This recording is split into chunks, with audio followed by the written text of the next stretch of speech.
नमस्कार मेरे भाई, मैं भारत भूषण आपके इस जीडी के बैच में मैं आपको रीजनिंग पढ़ा रहा हूंगा। ठीक है दोस्त, आज हम बात करेंगे पहले जीडी के सिलेबस की, फिर आपका एक मोस्ट इंपॉर्टेंट डाइस चैप्टर हम स्टार्ट करने जा रहे हैं। सबसे पहले हम सिलेबस पे बात कर लेते हैं।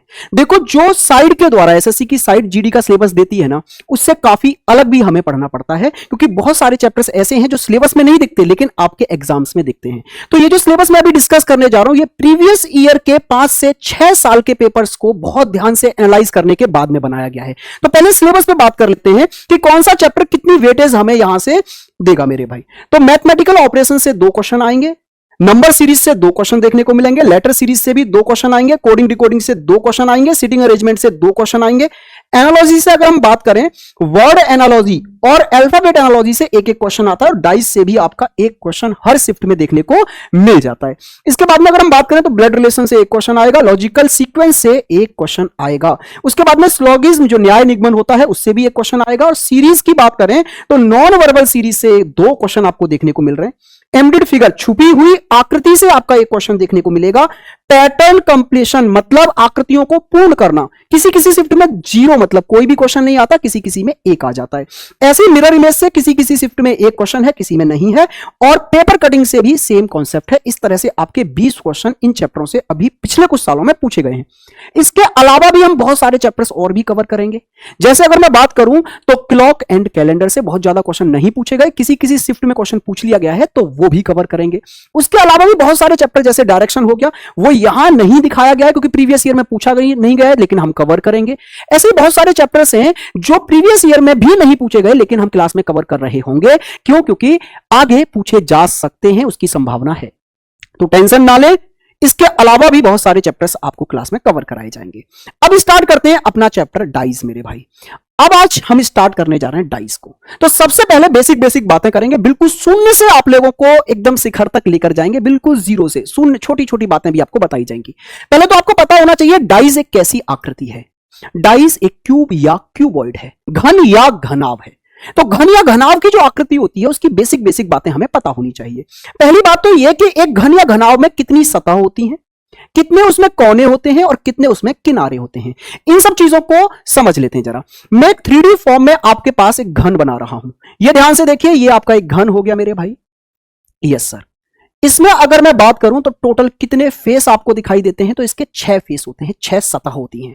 अगर मैं आपको यहां पर मेरे भाई स्क्रीन पर एक घन दिखाऊं तो ये भी तो एक घन है जो मेरे हाथ में है, एक बॉक्स, ये भी एक क्या है, क्यूबॉइड है, घन है। तो इसकी कितनी सतह हुई, एक तो ऊपर वाली सतह, एक नीचे वाली सतह, यस सर, एक ये सतह, एक ये वाली सतह, एक इधर से ये वाली सतह और एक इधर वाली सतह। टोटल सतह कितनी हुई, 6। तो अगर मैं बात करूं किसी भी घन या घनाव की, मींस जो डाइस बनने जा रहा है उसमें टोटल सतह कितनी होती है, तो इसमें सतह होती है मेरे भाई कितनी, 6। लेकिन अगर मैं बात करूं कि इस क्यूब को या इस क्यूबॉइड को, इस घन को या घनाव को अगर मैं आपको एक बार में दिखाऊं ऐसे, तो आप कितनी सतह एक बार में देख सकते हैं, तो ह्यूमन आइज मतलब मानवों की जो आंखें हैं ना, हमारी आंखें, वो एक बार में इसकी 3 सतह ही देख सकती हैं। कितनी सतह, 3 सतह। तो घन में टोटल 6 तो सतह होती हैं, लेकिन हम एक बार में कितनी देख सकते हैं, बस 3, और 3 सतह ऐसी रह जाती हैं जो हमें दिखाई नहीं देती हैं। बात समझ में आई? मैंने इसको आपको ऐसे दिखाया तो भी आप 3 सतह देख पाए इसकी, मैंने अभी ऐसे दिखा दिया तो भी आप इसकी कितनी सतह देख पाएंगे, 3, 1 2 3। मैं इसको ऐसे भी दिखाता ना मेरे भाई ऐसे, तो भी अब आपकी इसकी 3, मैक्सिमम 3 सतह देख सकते हैं, 3 से ज्यादा हमें दिखाई नहीं दे सकती हैं। ठीक है भैया, तो 3 हम देख सकते हैं, 3 छिपी रह जाती हैं। ऐसे अगर मैं कॉर्नर की बात करूं, कोनों की, तो एक डाइस में मींस क्यूब या क्यूबॉइड में, घन या घनाव में टोटल 8 कोने होते हैं मेरे भाई, 2 3 4 5 6 7 और एक 8। लेकिन अगर हम एक बार में देखें तो हमें एक बार में सिर्फ 7 दिखाई देते हैं। जैसे ये रहा, एक नजर में आपको दिख रहे हैं, इसके 3 फेस दिखाई दे रहे हैं ना, 1 2 3। Yes sir. कोने कितने दिखाई दे रहे हैं, एक तो ये वाला, 2 3 4 5 6 और 7 कोने हमें एक बार में दिखाई देते हैं। अगर कॉर्नर की बात करूं तो टोटल होते हैं 8, लेकिन एक बार में हमें 7 दिखाई देते हैं, और मेरे भाई एक ऐसा रह जाता है जो दिखाई नहीं देता। वो कौन सा है, ये पीछे वाला, ये वाला हमें दिखाई नहीं देता। अच्छा, अगर मैं किनारों की बात करूं मेरे भाई, तो एक डाइस में टोटल 12 किनारे होते हैं। कितने किनारे होते हैं मेरे भाई टोटल, आप बोलेंगे टोटल 12 किनारे होते हैं। सर देखिए कैसे 12 होते हैं, मैं गिन के आपको यहां बता देता हूं मेरे भाई। देखो 1 2 3 4, ये 4 तो हो गए ऊंचाई वाले, यस सर। 1 2 3 4 हो गए लंबाई वाले, यस सर। और 1 2 3 4 हो गए चौड़ाई वाले। तो 4 लंबाई 4 चौड़ाई 4 ऊंचाई के किनारे मिला के टोटल किनारे होते हैं कितने मेरे भाई? टोटल किनारे यहां से होते हैं 12। लेकिन इन 12 में से मुझे एक बार में दिखाई कितने देते हैं? तो मैं एक बार में मैक्सिमम 9 देख सकता हूं। देखो ना, ये रहा 1 2 3 4 5 6 7 8 9। एक बार में कितने देख पा रहा हूं? 9 किनारे में देख सकता हूं। 3 ऐसे रह जाते हैं जो छिप जाते हैं, मुझे दिखाई नहीं देते। वो 3 कौन कौन से होते हैं मेरे भाई? तो वो 3 आप यहां से देख पाएंगे। ये रहे, एक तो ये रहा, दूसरा ये रहा, तीसरा ये रहा। ये 3 पीछे छिप जाते हैं तो दिखाई नहीं देते। तो बिल्कुल बेसिक बेसिक बातें हमने समझी कि एक डाइस जो बनने जा रहा है उसमें टोटल 6 फेस होंगे। हमें एक बार में 3 दिखाई देंगे, 3 दिखाई नहीं देंगे। अच्छा, अब सतह से रिलेटेड कुछ और बातें भी हमें पता होनी चाहिए। सतह से रिलेटेड छोटी छोटी बातें और जान लेते हैं। सतह से रिलेटेड मैं कुछ बातें आपको अभी बता देता हूं जो पूरे चैप्टर में हमारे बहुत ज्यादा काम आने वाली हैं। तो एक डाइस में आपको टोटल 6 सतह नजर आती हैं। कितनी सतह? 6। जैसे मान लो 1 2 3 हम एक बार में देख पाते हैं और 3 छिपी रह जाती हैं। टोटल सतह होती हैं 6। अगर मैं बात करूं इनकी, तो जो सतह हमें नहीं दिख रही है मैं थोड़ी देर के लिए उनको भी एज्यूम करा देता हूं कि इसके पीछे जो नीचे है ये वो 6 नंबर है, इसके इधर जो है वो 5 नंबर लिखा हुआ है, इसके इधर जो है वो 4 नंबर लिखा हुआ है। ठीक है भाई। अब अगर मैं सतहों की बात करूं और सतहों का कंपैरिजन इस एक के रेस्पेक्ट में, एक के संदर्भ में करूं, तो मैं क्या कहूंगा कि एक सतह तो इसके विपरीत चली गई, एक के अपोजिट हो गई। मींस ऊपर वाले फेस के अपोजिट हो गई ये नीचे वाली सतह। तो एक सतह तो इसके क्या हो जाएगी भाई? विपरीत हो जाएगी, विपरीत अपोजिट हो जाएगी। और बाकी की 4 सतह जो बची, 2 3 4 और 5, ये इसके आसन हो जाएंगी। आसन का मतलब है पड़ोसी, पड़ोसी का मतलब है एडजेसेंट, जो इसके बगल में है, जो इसको टच कर रही है। एक सतह तो इसके अपोजिट चली जाती है और 4 सतह इसके आसन आ जाती हैं, आसन। ठीक है भाई, इतनी सी बात समझ गए? तो ये बिल्कुल बेसिक फंडा हो गया सतहों का। अब बात करते हैं डाइस की सर, कि डाइस कितने प्रकार के हमें देखने को मिलते हैं। तो अगर मैं डाइस की बात करूं तो डाइस हमें यहां पर 2 प्रकार के देखने को मिलते हैं। स्टैंडर्ड मींस मानक पासा, और एक होता है नॉन स्टैंडर्ड मींस साधारण पासा। ठीक है जी सर। अब जरा स्टैंडर्ड और नॉन स्टैंडर्ड को समझ लो, क्या होता है स्टैंडर्ड और क्या होता है नॉन स्टैंडर्ड। भाई स्टैंडर्ड डाइस वो पासा है जिससे हम लूडो खेलते हैं। आपने लूडो खेला है कभी? लूडो खेला होगा ना, तो उसकी जो डाइस होता है ना उसका एक फिक्स पैटर्न होता है। जैसे मान लो अगर लूडो का डाइस खो जाए तो क्या आप बना पाएंगे दोबारा से? मैं तो बना लूंगा क्योंकि मुझे उसका पैटर्न पता है। आज के बाद आप भी बना लेंगे। लूडो को डाइस का एक पैटर्न होता है कि जहां पर 1 लिखा हुआ है ना, उसके अपोजिट वाले फेस पर, जैसे ऊपर 1 है तो नीचे 6 लिखा होगा। अच्छा, यहां पर अगर 2 लिखा है तो इसके अपोजिट में यहां पर 5 लिखा होगा। यहां पर 3 लिखा है तो इसके अपोजिट में यहां पर 4 लिखा होगा। कहने का मतलब है लूडो के डाइस में नंबरिंग इस तरह से की जाती है कि 2 अपोजिट फेसों पर, 2 अपोजिट सतहों पर आने वाले नंबर मिलकर 7 बना देते हैं।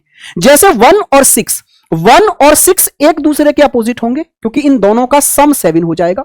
2 और 5 एक दूसरे के अपोजिट होंगे और 3 और 4 एक दूसरे के अपोजिट होंगे। यह लूडो के डाइस का फिक्स पैटर्न है, इसको बदला नहीं जा सकता। आप दुनिया के किसी भी कंट्री में चले जाओ, वहां जाके लूडो खरीद लो आप, और लूडो का डाइस देखना सेम पैटर्न होगा। इसलिए इसको बोला जाता है स्टैंडर्ड डाइस, क्योंकि इसका एक स्टैंडर्ड पैटर्न है। तो स्टैंडर्ड डाइस की आपके पास 2 पहचानें दिमाग में रखनी है। पहली पहचान तो यह होती है विपरीत सतह, विपरीत सतह पर आने वाले नंबर का योग मतलब सम 7 होता है। और इसकी दूसरी पहचान और समझ लो, क्या अपोजिट का सम 7 होता है, यह बात तो जान गए। दूसरी बात यह है कि पड़ोसी फेस, पड़ोसी मतलब नजदीक में आने वाले आसन्न फेस, कभी भी 7 नहीं बना सकते। जैसे अगर मैं 1 को देखूं तो 1 कभी भी अपने पड़ोसियों के साथ मिलकर 7 नहीं बनाएगा। तो क्या हुआ भाई? आसन्न सतह, आसन्न सतह कभी भी 7 नहीं बनाएंगे। ठीक है भाई। स्टैंडर्ड डाइस की पहचान समझ गए, मानिक पासा, लूडो वाले पासा की पहचान समझ गए। क्या है भाई? विपरीत वाले नंबर मिलकर 7 बनाएंगे, लेकिन पड़ोसी मिलकर कभी 7 नहीं बनाएंगे। अच्छा, नॉन स्टैंडर्ड की थोड़ी सी पहचान समझ लीजिए। नॉन स्टैंडर्ड क्या होता है? इसमें अपोजिट वाली कंडीशन को ध्यान में नहीं रखा जाता। इसमें बस आपको इतना ध्यान रखना है कि वो डाइस नॉन स्टैंडर्ड डाइस बन जाएगा जिसमें कोई से भी 2 पड़ोसी मिलकर 7 बना लें। जैसे यहां पर 4 है, यहां पर 3 है और यहां पर 2 है। देखो ये दो पड़ोसी फेसों ने क्या बना लिया, 7। अब बाकी दुनियादारी से हमें कोई लेना देना नहीं है, अपोजिट में क्या आएगा क्या नहीं आएगा उस पर ध्यान नहीं देना, बस दो पड़ोसी मिलकर 7 बना बैठे। इसका मतलब है ये एक नॉन स्टैंडर्डाइज हो गया, साधारण पासा हो गया। दो आसन्न मतलब दो पड़ोसी सतह 7 बना लें, बस बात समझ में आ गई बात। ये सारी चीजें मैंने लिखी भी हैं, आप टेंशन ना लो, ये मैंने यहां पर पूरा डेफिनेशन लिखा है। स्टैंडर्डाइज की क्या डेफिनेशन होती है, ये हिंदी और इंग्लिश दोनों में लिखा गया है। ठीक है भाई साहब, नॉन स्टैंडर्डाइज की क्या पहचान होती है, ये भी लिखा गया है। क्या आप समझ गए क्या होता है स्टैंडर्डाइज, क्या होता है नॉन स्टैंडर्ड? जिनके अपोजिट का सम 7 हो, या जिनके दो पड़ोसी मिलकर कभी 7 ना बनाए, वो हो जाएगा स्टैंडर्ड। और जिसके कोई से भी दो पड़ोसी मिलकर 7 बना लें, वो नॉन स्टैंडर्ड। नॉन स्टैंडर्ड का मतलब है वो डाइस जो लूडो में यूज ना हो। तो अब ये लूडो में यूज नहीं हो सकता। अच्छा, और बच्चों के डाउट होता है सब कुछ पे तो अल्फाबेट लिखे आ जाते हैं, वो कैसा होगा? तो अब मोटी मोटी बात इतनी दिमाग में रख लो कि जो लूडो में यूज होगा वो स्टैंडर्ड, और जो लूडो में यूज नहीं होगा वो नॉन स्टैंडर्ड। क्या अल्फाबेट वाला डाइस आप लूडो में यूज करते हो? नहीं ना, नॉन स्टैंडर्ड में आ गया। कोई सिंबल के साथ आ जाए डाइस, सिंबल बने हुए हैं, तो भी नॉन स्टैंडर्ड डाइस। क्लियर हुई बात? अब मैं आपको कुछ क्वेश्चंस यहां पर दे रहा हूं, आप मुझे पहचान के बताएंगे कौन सा स्टैंडर्ड है कौन सा नॉन स्टैंडर्ड डाइस है। ये यहां पर 1 2 3 4 5 6 क्वेश्चन आपको दिए गए हैं। प्रत्येक क्वेश्चन में एक ही डाइस के 2 फोटो हैं। ये जो 2 फोटो है ना वो एक ही डाइस के हैं। जैसे मान लो मेरे पास ये एक डाइस है, मैंने दो तरफ से फोटो क्लिक करके दिए, एक तो इधर से दे दिया क्लिक करके, एक दूसरा फोटो मैंने इधर से क्लिक करके दे दिया। ये दोनों फोटो एक ही डाइस के हैं और आपको इन दोनों फोटो को ध्यान से देखना है और बताना है कौन सा स्टैंडर्ड कौन सा नॉन स्टैंडर्ड है। तो जरा यहां पर देखो भाई, यहां तो दो पड़ोसी फेस कितना बना बैठे, 7। और जब दो पड़ोसी मिलकर 7 बना लेते हैं तो वो कहलाता है नॉन स्टैंडर्ड डाइस। ठीक है भाई, साधारण पासा। अच्छा यहां पर देखो, यहां पर कोई भी दो पड़ोसी 7 नहीं बना रहे, ना तो ये मिलकर ना ये मिलकर ना ये मिलकर, ना ये ना ये ना ये, कोई से भी दो पड़ोसी मिलकर 7 नहीं बना रहे, तो ये आपका स्टैंडर्ड डाइस हो गया, मानक पासा हो गया। यहां पर जरा ध्यान से देखो भैया, तो यहां भी कोई पड़ोसी आपको मिलकर 7 बनाता हुआ नजर नहीं आ रहा, तो ये भी स्टैंडर्डाइज हो गया, मानक पासा हो गया। अच्छा यहां पर देखो, यहां पर आपको पहले फोटो में तो नजर नहीं आ रहे, लेकिन दूसरे फोटो में ये दो पड़ोसी मिलकर कितना बना रहे हैं, 7। भाई साहब कहीं भी दो पड़ोसी मिलकर 7 बनाते हुए नजर आ जाएं, समझ जाइए कैसा है, नॉन स्टैंडर्डाइज हो गया। ठीक है भाई। अच्छा यहां पर आइए आप लोग, इसमें अगर आप ध्यान से देखेंगे तो यहां पर भी आपको कोई पड़ोसी मिलकर 7 बनाता हुआ नजर नहीं आ रहा, तो ये स्टैंडर्ड आ गया। अच्छा इसमें ये दोनों पड़ोसी मिलकर 7 बना बैठे, तो ये आपका नॉन स्टैंडर्डाइज आ गया। मुझे उम्मीद है आप समझ गए होंगे स्टैंडर्डाइज और नॉन स्टैंडर्डाइज की पहचान। यस और नो, जल्दी से बताइए एक बार कि आप लोगों को ये चीज सारी क्लियर हो गई है। तो अब जरा आगे बढ़ जाते हैं, हम लोग आगे बढ़ते हैं और अब देखते हैं यहां से कितने टाइप के क्वेश्चन हमें पूछे जाएंगे हमारे एग्जाम में। हमें यह भी तो पता होना चाहिए ना किस चैप्टर से किस किस टाइप के क्वेश्चन पूछे जाते हैं। तो पहले क्वेश्चन हमसे पूछे जाते हैं स्टैंडर्डाइज पर, मानक पासा पर, दूसरे नॉन स्टैंडर्ड पर मतलब गैर मानक पासा या साधारण पासा पर। अच्छा लेकिन ये दोनों जो कंडीशन है वो है आपकी क्लोज डाइज की, क्लोज डाइज की कंडीशन है, मतलब बंद पासा। यहां पर बंद पासा आपको दिया जाएगा इनमें, इन दोनों तरह के क्वेश्चनों में। इसके बाद में आपका आएगा ओपन डाइस, खुला पासा। खुला पासा, पासे को खोलकर आपके सामने रख दिया जाएगा। जैसे आप जाते हो ना बेकरी की शॉप पर, हाँ जी सर, तो आप केक पैक कराते हो, हाँ जी सर, तो वो खुला सा गत्ता लेकर आता है इस तरह का। बिल्कुल सर, ऐसा एक गत्ता लेकर आता है, वो लेकर आता है या नहीं? हाँ जी सर, इस तरह से बीच में केक रखता है और फिर बंद कर देता है। तो ये जो खुला हुआ गत्ता था ना, यही है ओपन डाइस। इसको जब वो बंद कर देता है तो वो हो जाता है क्लोज डाइस, बंद पासा। ठीक है। इसके बाद में हमारा फोर्थ टाइप हमसे पूछा जाता है लैंग्वेज बेस्ड।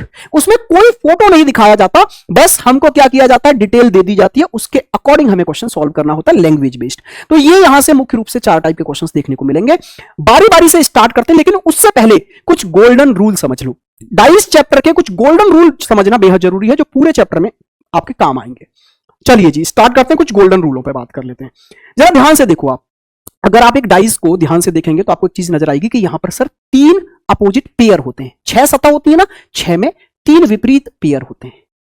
जैसे ये इसके अपोजिट ये नीचे वाला, ये इसके अपोजिट ये और इसके अपोजिट ये, तो 3 अपोजिट के पेयर हो गए ना, आमने सामने वाले 3 अपोजिट पेयर होते हैं। यस सर, जैसे आप समझने की कोशिश करिए, ये आपके सामने एक डाइस है, यस सर, इसमें ये वाला फेस ऊपर वाला और नीचे वाला ये एक दूसरे के अपोजिट हो गए।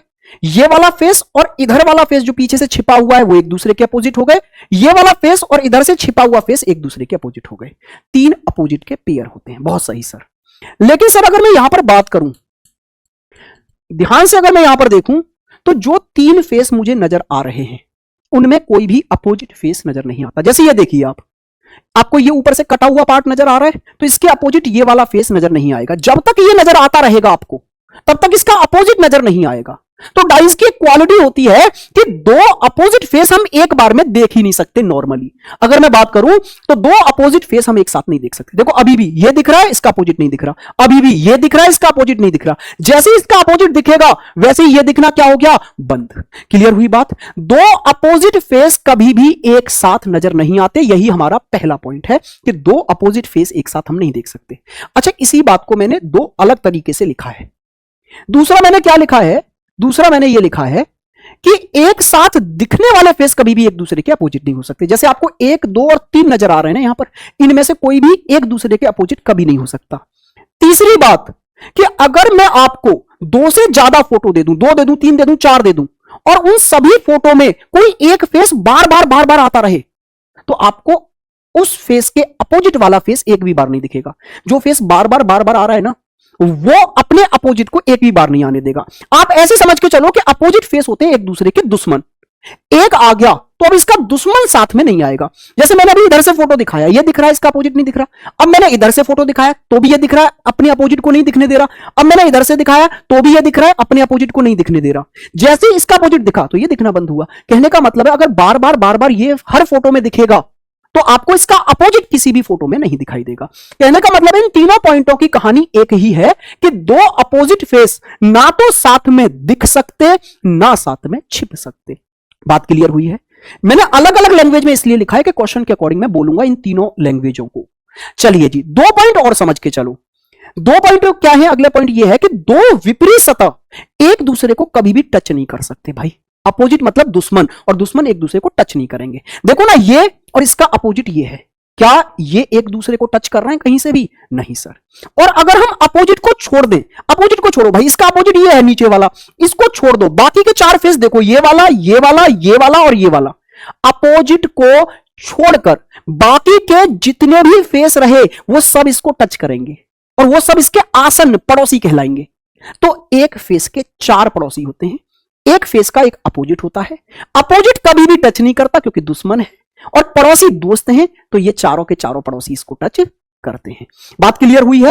इन सब पॉइंटों को जो मैंने अभी दिमाग में रखे हैं ना, ये पॉइंट अगर आपको दिमाग में बैठ गए तो भाई पूरा चैप्टर बड़ा आसान है। इसलिए मैं इनको कहता हूं golden rule of dice. Dice के ये गोल्डन रूल थे 5 जो अभी मैंने आपको दिखाए। अब बारी बारी से आगे बढ़ते हैं टाइप वाइज। सबसे पहले मैं स्टार्ट करने जा रहा हूं कौन सा? स्टैंडर्ड डाइस के क्वेश्चन समझाता हूं आपको। देखो जी, पहला क्वेश्चन आपकी स्क्रीन पर आ गया, और पहला क्वेश्चन हम किसका पढ़ने जा रहे हैं? स्टैंडर्ड डाइस का। तो हमें एक फोटो दिखाया गया है और हमसे क्वेश्चन में पता क्या बोला गया है? नीचे पासे का एक प्रारूप, मतलब एक फोटो दिया गया है, इस पासे में नंबर 1 के अपोजिट कौन सा नंबर आएगा? अच्छा, ब्रैकेट में एक बात कह दी गई है कि दिया गया पासा एक मानक पासा है। The given dice is a standard dice. दिया गया जो डाइस है वो एक स्टैंडर्ड डाइस है, ये बता दिया गया है। अच्छा, स्टैंडर्ड डाइस है तो अब तो दिमाग की घंटी बज गई होगी भैया, क्या कि सर स्टैंडर्ड डाइस में तो अपोजिट फिक्स होते हैं। स्टैंडर्ड मतलब लूडो वाला डाइस, और लूडो वाले डाइस में तो अपोजिट फिक्स होते हैं। 1 और 6 एक दूसरे के अपोजिट होंगे, 2 और 5 एक दूसरे के अपोजिट होंगे, 3 और 4 एक दूसरे के अपोजिट होंगे। Yes sir. तो बस आपसे 1 के अपोजिट पूछ लिया तो सर ये तो फिक्स होता है, 1 के अपोजिट तो 6 होगा सर इसमें। भाई देखो, ये पूरा चैप्टर ना अपोजिट निकालने पर आधारित है। अपोजिट बताओ, अपोजिट बताओ, और स्टैंडर्ड डाइस में अपोजिट ऑलरेडी फिक्स होते हैं। तो अब अगर स्टैंडर्ड डाइस दे दिया गया और अपोजिट पूछ लिया गया तो उससे सरल तो क्वेश्चन कोई है ही नहीं। स्टैंडर्डाइज में पहले से फिक्स होता है, 1 और 6 अपोजिट होंगे, 2 और 5 और 3 और 4। आइए जी, तो ऐसे क्वेश्चन तो बहुत आसानी से हम कर लेंगे, लेकिन इसी का स्टैंडर्डाइज का थोड़ा सा अगर लेवल अप करके क्वेश्चन जो पूछा गया है वो क्वेश्चन क्या है उस पर थोड़ा सा गौर कर लेते हैं। भाई देखो, ये रहा भाई, क्वेश्चन को मैं पढ़ के सुनाऊंगा, बड़े प्यार से आप लोग पूरा ध्यान देंगे। यहां पर 6 फोटो दिए गए हैं, 1 2 3 4 5 6, ठीक है। और ये बताया गया है कि ये जो 6 फोटो हैं इनके ऊपर वाली सतह पर आने वाला नंबर मिटा दिया है, मतलब यहां से और यहां से नंबर मिटा दिए गए हैं। बहुत बढ़िया सर। और आपसे कहा गया है कि इसमें जो डाइस दिए गए हैं उनकी एक खासियत है कि उनके अपोजिट फेस पर आने वाली संख्या मिलकर 7 बना देगी। अपोजिट फेस पर आने वाली संख्या मिलकर 7 कहां बनाती थी मेरे भाई? स्टैंडर्ड डाइस में। तो कहने का मतलब है मुझे पता चल गया कि ये जो फोटो दिए गए हैं ना वो स्टैंडर्ड डाइस के हैं। कैसे डाइस के हैं? स्टैंडर्ड डाइस के हैं। ठीक है सर। तो सर स्टैंडर्ड डाइस की तो एक प्रॉपर्टी हमें और पता है ना कि 1 के अपोजिट हमेशा क्या होता है? 6। 2 और 5 एक दूसरे के अपोजिट होते हैं। 3 और 4 एक दूसरे के अपोजिट होते हैं। मुझे समझ आ गया कि इसमें अपोजिट्स इस तरह से अरेंज हुए होंगे। अब मुझसे क्वेश्चन क्या पूछा है? यदि इस पासे का पहला, दूसरा और तीसरा फोटो ले लूं, फर्स्ट, सेकंड और थर्ड फोटो ले लूं और इस तरह से उनको अरेंज करूं कि उनके नीचे वाले फेसों पर, नीचे जो छिपे हुए हैं नीचे वाले फेस, नीचे वाले फेसों पर अगर मैं एक इवन नंबर, सम संख्या ले आऊं, इवन नंबर ले आऊं, तो इनके ऊपर आने वाली सतहों पर, इनके ऊपर आने वाली सतहों के नंबरों का योग बताइए, कुल संख्या बताइए, ऊपर आने वाले नंबरों का कुल कितना हो जाएगा, टोटल कितना हो जाएगा। तो मेरा पूरा गेम क्या है कि यहां ऊपर क्या आएगा, यहां ऊपर क्या आएगा, यहां ऊपर क्या आएगा, पहले, दूसरे और तीसरे फोटो में यहां ऊपर आने वाली संख्याएं निकाल दूं और उनको जोड़ दूं, आंसर आ जाएगा। चलो सर, बहुत ध्यान से सब लोग बोर्ड पर देखेंगे, प्यार से। ठीक है भाई, स्टैंडर्डाइज का एक बेहतरीन क्वेश्चन है ये। आओ जी, देखो यहां पर आप देख पा रहे हैं, यहां पर सर 5 है, तो आपको पता है ना स्टैंडर्डाइज है अगर, तो यहां 5 है तो इसके अपोजिट पर इधर क्या रहा होगा? 2 रहा होगा। अच्छा, यहां पर 6 है तो 6 के अपोजिट इस वाले फेस पर, कौन से वाले फेस पर मेरे दोस्त? इस वाले फेस पर क्या रहा होगा? 1 रहा होगा। यस सर, यहां पर 1 रहा होगा। तो अब जरा आप देखो ऊपर और नीचे कौन कौन से नंबर आने को बचे हैं। देखो 1 नहीं आ सकता, 5 नहीं आ सकता, 6 नहीं आ सकता, 2 नहीं आ सकता। तो ऊपर और नीचे आने के लिए बचे क्या? 3 और 4। यस सर, 3 और 4 बचे ना? हाँ जी सर। लेकिन 3 और 4 में से एक प्रॉपर्टी और है कि नीचे आएगा इवन नंबर, सम संख्या तो नीचे आएगी। तो 3 और 4 में से सम है 4, तो 4 आ गया नीचे। तो ऊपर आने के लिए क्या बचा? 3। तो पहले फोटो में क्लियर हो गया ना, ऊपर क्या आया? 3। ध्यान से समझेंगे भाई, बहुत प्यार से समझो। दूसरे वाले फोटो पर देखो अब बहुत ध्यान से। यहां पर अगर 3 है तो आपको पता है स्टैंडर्डाइज में 3 के अपोजिट इधर क्या रहता है? आप बोलेंगे 4। यहां पर अगर 5 है तो 5 के अपोजिट में इधर क्या रहता है? 2।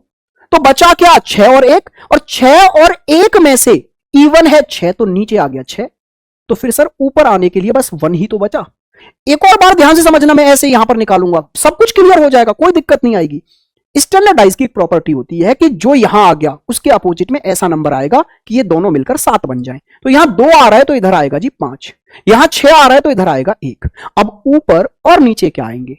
ऊपर और नीचे आने के लिए नंबर बचे 3 और 4। 3 और 4 में से नीचे आएगा इवन नंबर, तो इवन क्या है? 4 है। तो ऊपर क्या आने को बचा? फिर 3 ही रह गया ऊपर आने को। तो सर ठीक है जी साहब, तो मुझे इन तीनों फोटो में ऊपर आने वाले नंबर पता चल गए।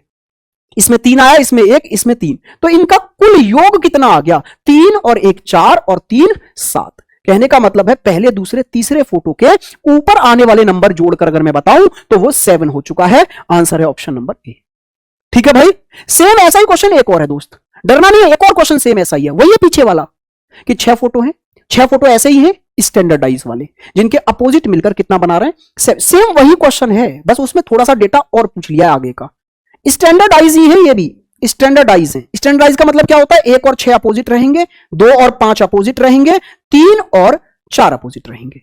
इसमें क्या बोला है? पहला, दूसरा, तीसरा फोटो लो, ठीक है सर, और इनके नीचे वाली सतहों पर सम संख्या लिख दो। ठीक है सर, तो ये तो कंडीशन अभी देखी थी हमने, पहला, दूसरा, तीसरा फोटो लिया था, नीचे वाले सतहों पर सम संख्या लिख दी थी। तो उस प्रकार ऊपर क्या मिला था? 3, यहां क्या मिला था? 1, यहां क्या मिला था? 3। अरे भाई, इतनी सी तो कहानी हमने अभी देखी थी ना, ये रही। अब इससे आगे क्या बोला गया है? पहले ये 3 फोटो ले लिए, अगली बारी में लेने आपको चौथा, पांचवां और छठा फोटो। चौथा, पांचवां और छठा फोटो इस तरह से लो कि इनके ऊपर वाले फेस पर विषम संख्या आ जाए, इनके ऊपर वाले फेसों पर ऑड संख्या आ जाए। ठीक है सर, और फिर ये दोनों ग्रुप बन गए। पहला ग्रुप ये बन गया इन 3 फोटो का, दूसरा ग्रुप ये बन गया इन 3 फोटो का। अब इन दोनों ग्रुपों में ऊपर आने वाली संख्याओं का जो भी योग रहा, जैसे यहां से रहा 7, ऐसे ही यहां से जो भी योग रहा होगा उसका डिफरेंस लेके बताना है योग का। ठीक है भाई, चलो जी, तो ऊपर वाला तो सर हम पहले ही सॉल्व कर चुके हैं, ये वाला सॉल्व करके देखते हैं। देखो यहां पर 5 आ गया तो 5 के अपोजिट में इधर आएगा दोस्त 2। यहां अगर 3 आ गया तो इधर आएगा 3 का अपोजिट मेरे भाई क्या? 4। बचे ऊपर और नीचे आने के लिए 6 और 1, लेकिन ऊपर ऑड आएगा। ऊपर क्या आएगा? इस वाले ग्रुप में ऊपर आएगी विषम संख्या। कैसी संख्या? विषम, ऑड। तो 6 और 1 में से ऑड है 1, तो ऊपर 1 आ गया भाई। लीजिए सर, पहले फोटो में 1 आ गया, दूसरे में देखो यहां 6, तो 6 के अपोजिट में 1 तो इधर आ गया, यहां 5, 5 के अपोजिट में 2 इधर आ गया। ऊपर और नीचे आने के लिए बचे 3 और 4। अब 3 और 4 में से ऑड क्या है? 3, तो 3 ऊपर आएगा फिर। यस सर, यहां 3 आ गया ऊपर। इसमें देखिए यहां 4 है तो 4 के अपोजिट इधर 3, यहां 2 है तो 2 के अपोजिट इधर 5। ऊपर और नीचे आने के लिए बचे 1 और 6, और 1 और 6 में से ऑड क्या है? 1, तो 1 आ गया साहब ऊपर। भाई दूसरे ग्रुप में भी ऊपर आने वाले नंबर मिल गए 1 3 1। इनका सम निकालो, तो 1 3 और 1 का सम आ गया 5। पहले ग्रुप से ऊपर आने वाले नंबरों का सम था 7, दूसरे ग्रुप से ऊपर आने वाले नंबरों का सम हो गया 5। अब इन दोनों का डिफरेंस लेना है, तो 7 और 2 का 5 का डिफरेंस कितना आ गया? 2 आ गया भैया। ऊपरी सतह के बिंदुओं की कुल संख्याओं में क्या अंतर है? कुल संख्याओं में इस वाले ग्रुप में ऊपर आने वाले बिंदुओं की कुल संख्या थी 7, दूसरे वाले ग्रुप में ऊपर आने वाले बिंदुओं की कुल संख्या थी 5, और इन दोनों के बीच का अंतर क्या है? 2 है। क्या बात समझ में आई? बहुत बेहतरीन क्वेश्चन था ये। स्टैंडर्डाइज पर आप देखिएगा ध्यान से, अगर स्टैंडर्डाइज पर ऐसे क्वेश्चन आएंगे तो बहुत हलवा क्वेश्चन है, ठीक है। तो मैंने स्टैंडर्डाइज पे एक बेहतरीन क्वेश्चन आपको कराया है इस तरह से, जिससे कि स्टैंडर्डाइज के सारे कॉन्सेप्ट दिमाग में एकदम बैठ गए होंगे मेरे भाई, ठीक है।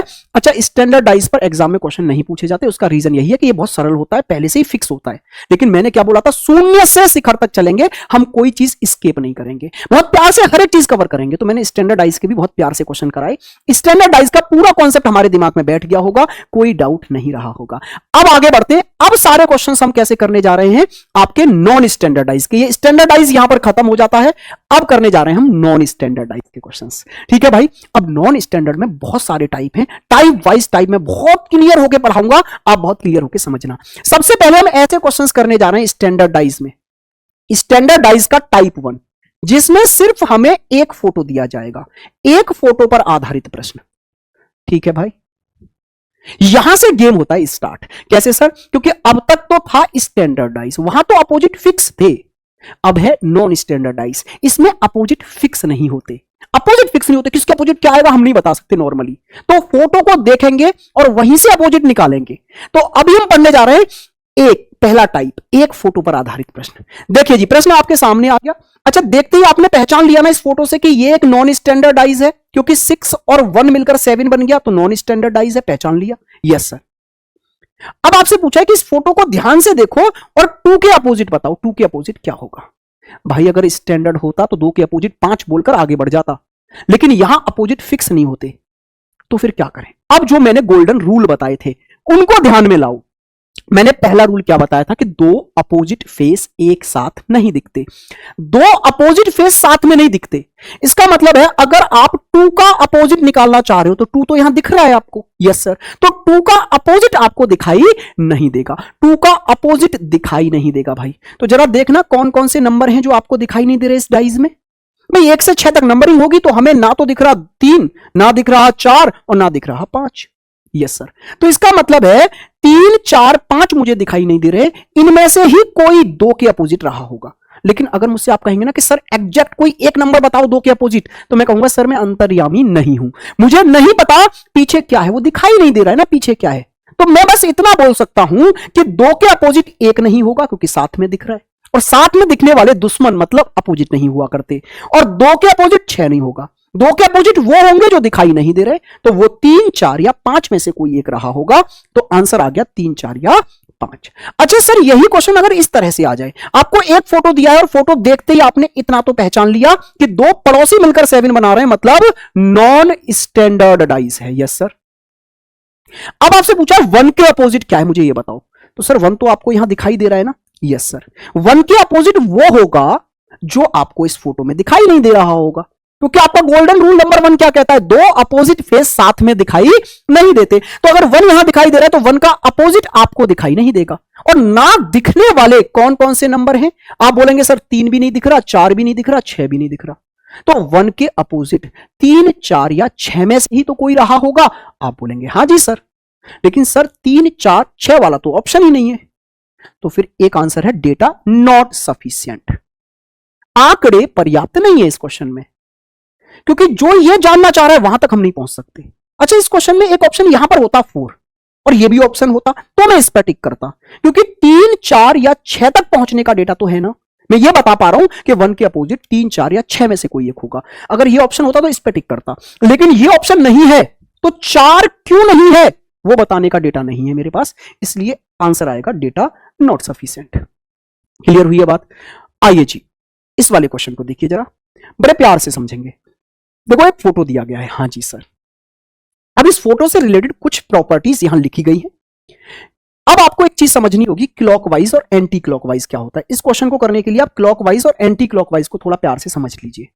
देखो आपने घड़ी देखी होगी ना, यहां 12 होता है, यहां 3, ये 6 और ये 9। घड़ी कैसे चलती है? 12 से 3 ऐसे टिक टिक टिक टिक ऐसे चलती है ना। तो ये घड़ी की जो चलने की दिशा है ना, ये कहलाती है क्लॉकवाइज, घड़ी की दिशा, जो कि हमारे राइट हैंड की ओर से चलती है। कहां से? हमारे राइट हैंड की ओर से। तो क्लॉकवाइज चलने का मतलब है हमारे राइट हैंड से चलना, हमारे दाएं हाथ से चलना। घड़ी की दिशा में चलने का मतलब होता है राइट हैंड से चलना। अच्छा, घड़ी की विपरीत दिशा मतलब घड़ी नॉर्मली ऐसे चलती है, लेकिन आप घड़ी के विपरीत चल रहे हैं तो आप ऐसे चल रहे हैं अगर, तो ये कहलाता है एंटी क्लॉकवाइज, घड़ी के विपरीत चलना, घड़ी के विपरीत दिशा में चलना, जो कि हमारे लेफ्ट हैंड की ओर से होता है। तो एंटी क्लॉकवाइज मतलब लेफ्ट हैंड। बात क्लियर हो गई है? क्लॉकवाइज मतलब आपके राइट हैंड की ओर, एंटी क्लॉकवाइज मतलब आपके लेफ्ट हैंड की ओर। आप बोलेंगे सर एकदम क्लियर हो गई ये वाली बात। अब क्वेश्चन क्या कह रहा है? क्वेश्चन में कह रहा है कि 4 फेस हैं जिन पर हमने ए बी सी डी को क्लॉकवाइज में घड़ी की चलने की दिशा में अरेंज किया है। ए बी सी डी, ठीक है सर। ई एवं एफ को क्रमशः ऊपर व नीचे वाले फेसों पर अरेंज किया गया है। ई और एफ को ऊपर और नीचे वाले फेसों पर अरेंज किया गया है। तो ई तो ऊपर है ही, इसका मतलब है नीचे हमने क्या अरेंज किया है? एफ। Yes sir. अच्छा, ए बी सी डी ये 4 फेस रहे होंगे, एक ये रहा ए, इधर वाले पर यहां बी, और ये जो पीछे वाला है इधर यहां सी और ये डी। तो ये क्लॉकवाइज वे में ए बी सी डी इस तरह से 4 फेस अरेंज किए गए होंगे। Yes sir. अब आपसे क्या कहा गया है? यदि इस डाइज में मैं ऊपरी सतह पर सी को ले आऊं तो नीचे वाली सतह पर क्या रहेगा? आप ये बताइए, अगर मैं ऊपर वाली सतह पर ले आऊं किसको? सी को, तो नीचे क्या रहेगा? तो भैया ऊपर और नीचे वाले फेस एक दूसरे के अपोजिट होते हैं ना। Yes sir. अगर ऊपर सी आ गया तो नीचे सी का अपोजिट आएगा। Yes sir. तो सी का अपोजिट क्या है? जरा देखो, इधर सी है और इसके अपोजिट में क्या है? ए है। तो अगर सी ऊपर आ गया तो नीचे कौन आएगा? सी का अपोजिट मतलब ए। क्लियर हुई बात? अच्छा, यहां से मैं आपको एक चीज और समझाना चाहता हूं। ये एक डाइज है आपके पास में। Yes sir. 2 अपोजिट फेस देखो, एक ऊपर वाला एक नीचे वाला। Yes sir. अब इन 2 अपोजिट फेसों के बीच में कहीं से भी देख लो एक फेस नजर आता है। इधर से देखोगे तो बीच में ये फेस नजर आएगा, इधर से देखोगे तो बीच में ये वाला फेस नजर आएगा, इधर से देखोगे तो बीच में ये फेस, और इधर से देखोगे तो बीच में ये फेस। कहने का मतलब है 2 अपोजिट फेस, ये दोनों अपोजिट है ना, ये और ये 2 अपोजिट फेसों के बीच में हमेशा एक फेस रहता है। अगर ये आपको पता होता तो इतना अरेंज करने की नीड नहीं थी। देखो ए बी सी डी 4 लगातार आने वाले फेस हैं। Yes sir. और मुझे बताना है सी के अपोजिट क्या होगा। क्यों सर? क्योंकि सी अगर ऊपर है तो नीचे सी का अपोजिट ही तो आएगा, और ये लगातार आने वाले 4 फेस हैं, तो मुझे सी का अपोजिट निकालना था ना। तो ए और सी एक दूसरे के अपोजिट होंगे क्योंकि इनके बीच में एक फेस आ गया। 2 अपोजिट फेसों के बीच में एक फेस होता है, तो सी का अपोजिट क्या रहा होगा? एक बीच में छोड़कर ए रहा होगा। तो बस ये ऐसे ही हो जाता। ठीक है भाई, बात समझ में आई? अब यहां से आगे बढ़ते हैं। अब ऐसे क्वेश्चंस देखते हैं जिनमें हमें 2 फोटो दिए जाएंगे। अब तक हमने कैसे किए? 1 फोटो वाले। अब नेक्स्ट टाइप पर आ गए हम। नॉन स्टैंडर्डाइज का टाइप नंबर 2 है, जिसमें हमें 2 फोटो दिए जाएंगे। हमारे पास इस बार कितने फोटो होंगे मेरे भाई? फोटो होंगे साहब 2। बहुत बढ़िया जी। लेकिन ये 2 फोटो ऐसे होंगे जिनमें कुछ भी फेस कॉमन नहीं होगा, कोई सी भी सतह कॉमन नहीं होगी। जैसे यहां पर मैंने 1 6 2 लिख दिया, यहां 4 5 3 लिखा होगा। ये पहला फोटो है डाइस का, ये उसी डाइस का दूसरा फोटो तो है, लेकिन इसमें और इसमें कोई भी चीज कॉमन नहीं है। यहां तीनों अलग नंबर हैं, यहां तीनों अलग नंबर हैं। ठीक है भाई, इस पर आधारित क्वेश्चन आपसे पूछे जाते हैं। पहला क्वेश्चन आपकी स्क्रीन पर ये रहा। देखो, दिया गया डाइस एक नॉन स्टैंडर्ड डाइस है, ये तो हमें पहले ही पता चल गया है कि 5 और 2 मिलकर कितने हो गए? 7 हो गए। Yes sir. अब आपसे क्या बोला? देखो, 2 फोटो ऐसे हैं कि जिनमें कुछ कॉमन भी नहीं है। यहां 2 5 1 है, यहां 3 6 4 है। Yes sir. अब मुझे यह कहा गया है कि इन दोनों फोटो को बड़े ध्यान से देखो और यह बताओ 4 के अपोजिट क्या होगा। अच्छा, जब 2 फोटो मुझे दिए गए और दोनों में कुछ भी कॉमन नहीं है, कॉमन नहीं है इसका मतलब है कोई कनेक्शन नहीं है। कोई कनेक्शन अगर मैं नहीं बना पा रहा हूं तो यह मेरे लिए एक फोटो की तरह ही ट्रीट होगा क्वेश्चन। अब भाई 2 फोटो दे दिए लेकिन कोई कनेक्शन ही नहीं बनाया, तो फिर क्या फायदा 2 फोटो देने का? एक ही फोटो की तरह ट्रीट होगा। तो मुझे 4 के अपोजिट पूछा है, तो ये वाला फोटो देखो, 4 के अपोजिट पूछा है ना, तो वही गोल्डन रूल नंबर 1 याद करो। गोल्डन रूल नंबर 1 ये कहता था दो अपोजिट फेस साथ में नहीं दिख सकते। तो इसका मतलब है अगर यहां 4 के अपोजिट निकालना है तो 4 के अपोजिट वो नंबर होंगे जो यहां दिखाई नहीं दे रहे होंगे। तो 4 के अपोजिट कौन कौन से नंबर हो सकते हैं जो यहां नहीं दिखाई दे रहे? भाई इस फोटो में दिखने वाले तीनों नंबर हैं जो इसमें नहीं दिखाई दे रहे। तो 4 के अपोजिट 1, 2 या 5 में से कोई एक होगा। भाई 4 के अपोजिट क्या होगा? या तो 1 या 2 या 5। तो 1, 2 या 5 ये वाला आपका राइट आंसर आ गया। अच्छा नेक्स्ट क्वेश्चन पर आइए। अगर इस तरह से क्वेश्चन पूछ लिया, दो फोटो दिए हैं लेकिन दोनों में कुछ भी कॉमन नहीं है, 4, 3, 2, यहां पर 6, 5 1, कॉमन कुछ भी नहीं है, और आपसे बोल दिया कि इन दोनों फोटो को ध्यान से देखो और बताओ 3 के अपोजिट क्या होगा। देखो भाई 6 और 1 इतना तो पता चल गया कि नॉन स्टैंडर्डाइज है, मिलके 7 बना रहे हैं, नॉन स्टैंडर्ड है।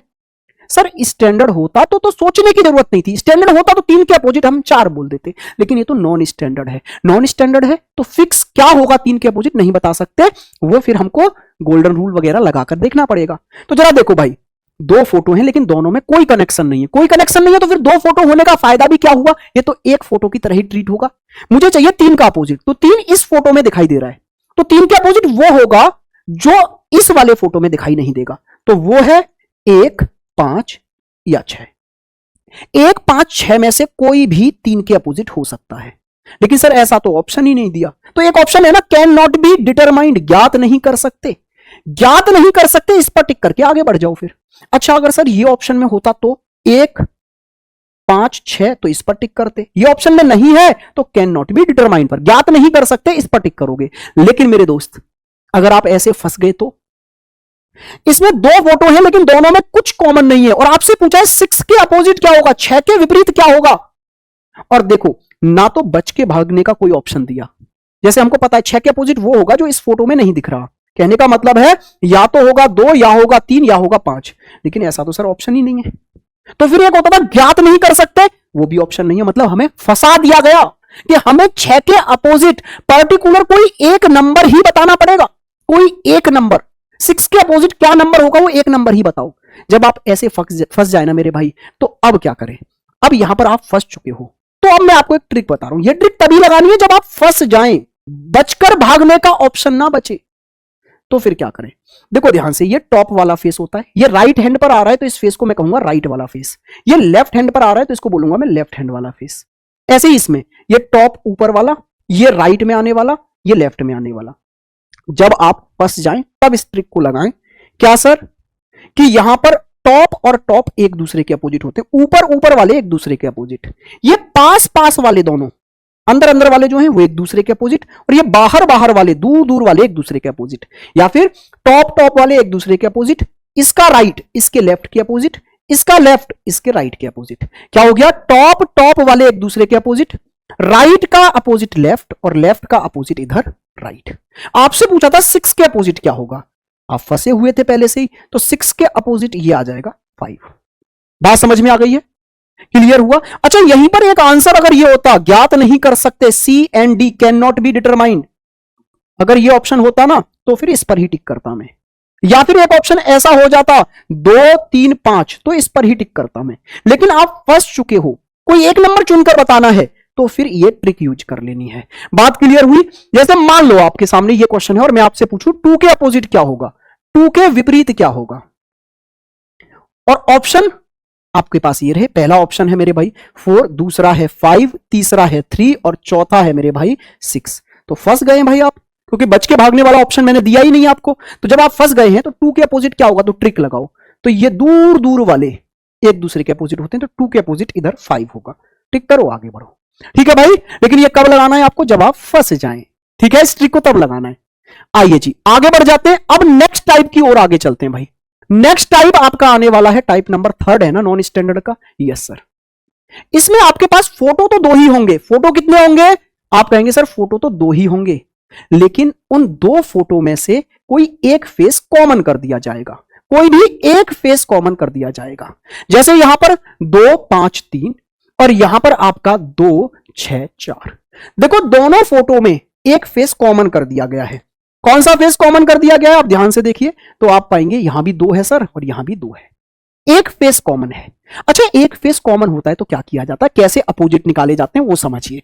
इसको मैं कहता हूं वन कॉमन रूल। दिमाग में रखो कि दो फोटो हो और उनमें एक फेस कॉमन हो तो क्या करना है आपको। भाई ये परफेक्ट दो फोटो कहलाते हैं जिनमें एक फेस कॉमन हो। आप किसी का भी अपोजिट बता सकते हैं यहां से, किसी भी फेस का, एक का, दो का, तीन का, चार का, किसी का भी अपोजिट। लेकिन तरीका क्या है कि जो फेस कॉमन है ना उसको पकड़ो, इस फोटो में भी और इस फोटो में भी, और कॉमन से आगे क्लॉकवाइज ऐसे घूम जाओ घड़ी की दिशा में। दो से आगे 5 आ रहा है, 5 से आगे 3 आ रहा है, इसको लिख लो आराम से। दो से आगे 5, 5 से आगे 3, 2 5 3। अच्छा, दूसरे फोटो में भी कॉमन को पकड़ के क्लॉकवाइज घूमो। 2 से आगे 4, 4 से आगे 6। भाई घड़ी ऐसी तो घूमेगी, 2 4 6। Yes sir, 2 4 6। तो जो सेम प्लेस पर पहुंच जाते हैं वो एक दूसरे के अपोजिट हो जाते हैं। जैसे सेम प्लेस पर पहुंच गए ये दोनों, ये अपोजिट, ये सेम प्लेस पर पहुंच गए, ये अपोजिट। अच्छा सर, दो जो है वो दोनों जगह नजर आ रहा है, यहां भी यहां भी। तो गोल्डन रूल नंबर 3 याद करो कि अगर एक फेस बार बार दिखता रहे तो उसके अपोजिट में वो फेस होता है जो अभी तक नजर आया ही नहीं। तो दो यहां भी दिख रहा है, दो यहां भी दिख रहा है, तो दो के अपोजिट में वो होगा जो अभी यहां हमें दिखाई नहीं दे रहा। वो कौन सा नंबर है, 1। देखो ना, अब आप किसी का भी अपोजिट बता सकते हैं, किसी का भी पूछो। 4 के अपोजिट 5, 5 के अपोजिट 4, 6 के अपोजिट 3, 3 के अपोजिट 6, 2 के अपोजिट 1, 1 के अपोजिट 2। यह कहलाएगा one face common rule. Most most most important है आपके एग्जाम के लिए। दो ऐसे फोटो जिनमें एक फेस कॉमन हो, बड़ा इजीली कर देंगे हम सॉल्व। जैसे एक क्वेश्चन ये आ गया, हमारे पास दो फोटो हैं, इन फोटो को ध्यान से देखो और आपको क्या बताना है, वन के अपोजिट क्या होगा। तो जरा देखना, दो ऐसे फोटो हैं जिनमें एक फेस कॉमन है, क्या, 2। ठीक है सर, और मुझे 1 के अपोजिट निकालना है। तो कॉमन को पकड़ो, क्लॉकवाइज घूमो। 2 से आगे 4, 4 से आगे 1, 2 4 1। ऐसे दूसरे फोटो में भी जो कॉमन है उसी से क्लॉकवाइज घूमो। 2 3 5, 2 3 5। एक के अपोजिट पूछा था ना, तो एक के पास कौन पहुंच गया, 5, तो एक के अपोजिट 5 हो गया। अब कुछ बच्चे बोल रहे होंगे सर कॉमन को पकड़ के क्लॉकवाइज ही घूमना होता है, कोई जरूरी है? एंटी क्लॉकवाइज भी घूम सकते हैं, लेकिन ध्यान रखना अगर एक फोटो में क्लॉकवाइज घूमे हो तो दूसरे में भी क्लॉकवाइज घूमना। अगर एक में एंटी क्लॉकवाइज घूम गए हो तो फिर दूसरे में भी एंटी क्लॉकवाइज। ठीक है, एंटी क्लॉकवाइज से भी होगा, कोई दिक्कत नहीं आएगी, लेकिन दोनों में सेम घूमना है, या तो दोनों में क्लॉकवाइज या दोनों में एंटी क्लॉकवाइज। नेक्स्ट क्वेश्चन पर चलो, यहां पर देखो आपसे बोला है 8 के अपोजिट क्या होगा। इन दोनों फोटो को देखो, 8 के अपोजिट क्या होगा ये बताओ। दो ऐसे फोटो हैं जिनमें एक फेस कॉमन है। यस सर, तो 8 के अपोजिट पूछा है ना, मेरा 8 कॉमन से एक कदम आगे है, तो 8 का अपोजिट भी कॉमन से एक कदम आगे मिलेगा ना। थोड़ा अब स्पीड से करना सीखो, लिखने की जरूरत हो ना हर बार। बस ये देखो कॉमन से कितना आगे है, 8, 8 के अपोजिट पूछा है ना, तो 8 कॉमन से एक कदम आगे है, तो 8 का अपोजिट भी इधर कॉमन से एक कदम आगे मिलेगा। तो 8 का अपोजिट कितना आ गया, 7 मेरे दोस्त। नेक्स्ट क्वेश्चन पर आ जाइए, यहां पर देखिए आपसे क्या पूछा, 1 के अपोजिट बताओ। ये दो ऐसे फोटो हैं जिनमें सिर्फ एक फेस कॉमन है। यस सर, और आपसे 1 के अपोजिट पूछा है, तो जरा देखना 1 जो है वो कॉमन वाले फेस से कितना दूर है। तो 1 जो है कॉमन वाले फेस से 2 कदम आगे है। देखो ना, आपका एंड से आगे 8, 8 से आगे 1, तो 2 कदम आगे है ना, तो 1 का अपोजिट भी इससे 2 कदम आगे मिलेगा। तो यहां से 2 कदम आगे क्या है, 2, तो 1 का अपोजिट कितना आ गया, 2 आ गया। समझ में आने लग रहा है? नेक्स्ट क्वेश्चन देखिए भाई, यहां पर आपसे पूछा 6 के अपोजिट, 6 के विपरीत क्या होगा। तो जरा देखो, दो ऐसे फोटो हैं जिनमें सिर्फ एक फेस कॉमन है, वो भी 1। मुझे पूछा है 6 के अपोजिट, 6 के विपरीत क्या होगा। तो जरा देखना, कॉमन से मेरा 6 कितना दूर है, जिसके अपोजिट पूछ रहा है वो कितना दूर है कॉमन से, 2 कदम आगे है सर, तो फिर इसका अपोजिट भी कॉमन से 2 कदम आगे मिलेगा अगले फोटो में। तो कॉमन से 2 कदम आगे क्या आ गया, 4, तो 6 का अपोजिट कितना आ गया मेरे भाई, 4 आ गया। क्या मेरी बात आप समझ पा रहे हैं? नेक्स्ट क्वेश्चन ये रहा, इसमें आपको बोला गया 2 फोटो दिए हैं और इन दोनों फोटो को ध्यान से देखकर बताओ एक के अपोजिट क्या होगा। ये 2 फोटो ऐसे हैं जिनमें एक फेस कॉमन है। यस सर, अब एक फेस कॉमन होता है तो आप ये देखिए किसका अपोजिट पूछा है, एक आना, तो वो आपके कॉमन से कितना आगे है, कॉमन से सर 2 कदम आगे है, तो इसका अपोजिट भी दूसरे फोटो में कॉमन से 2 कदम आगे मिलेगा।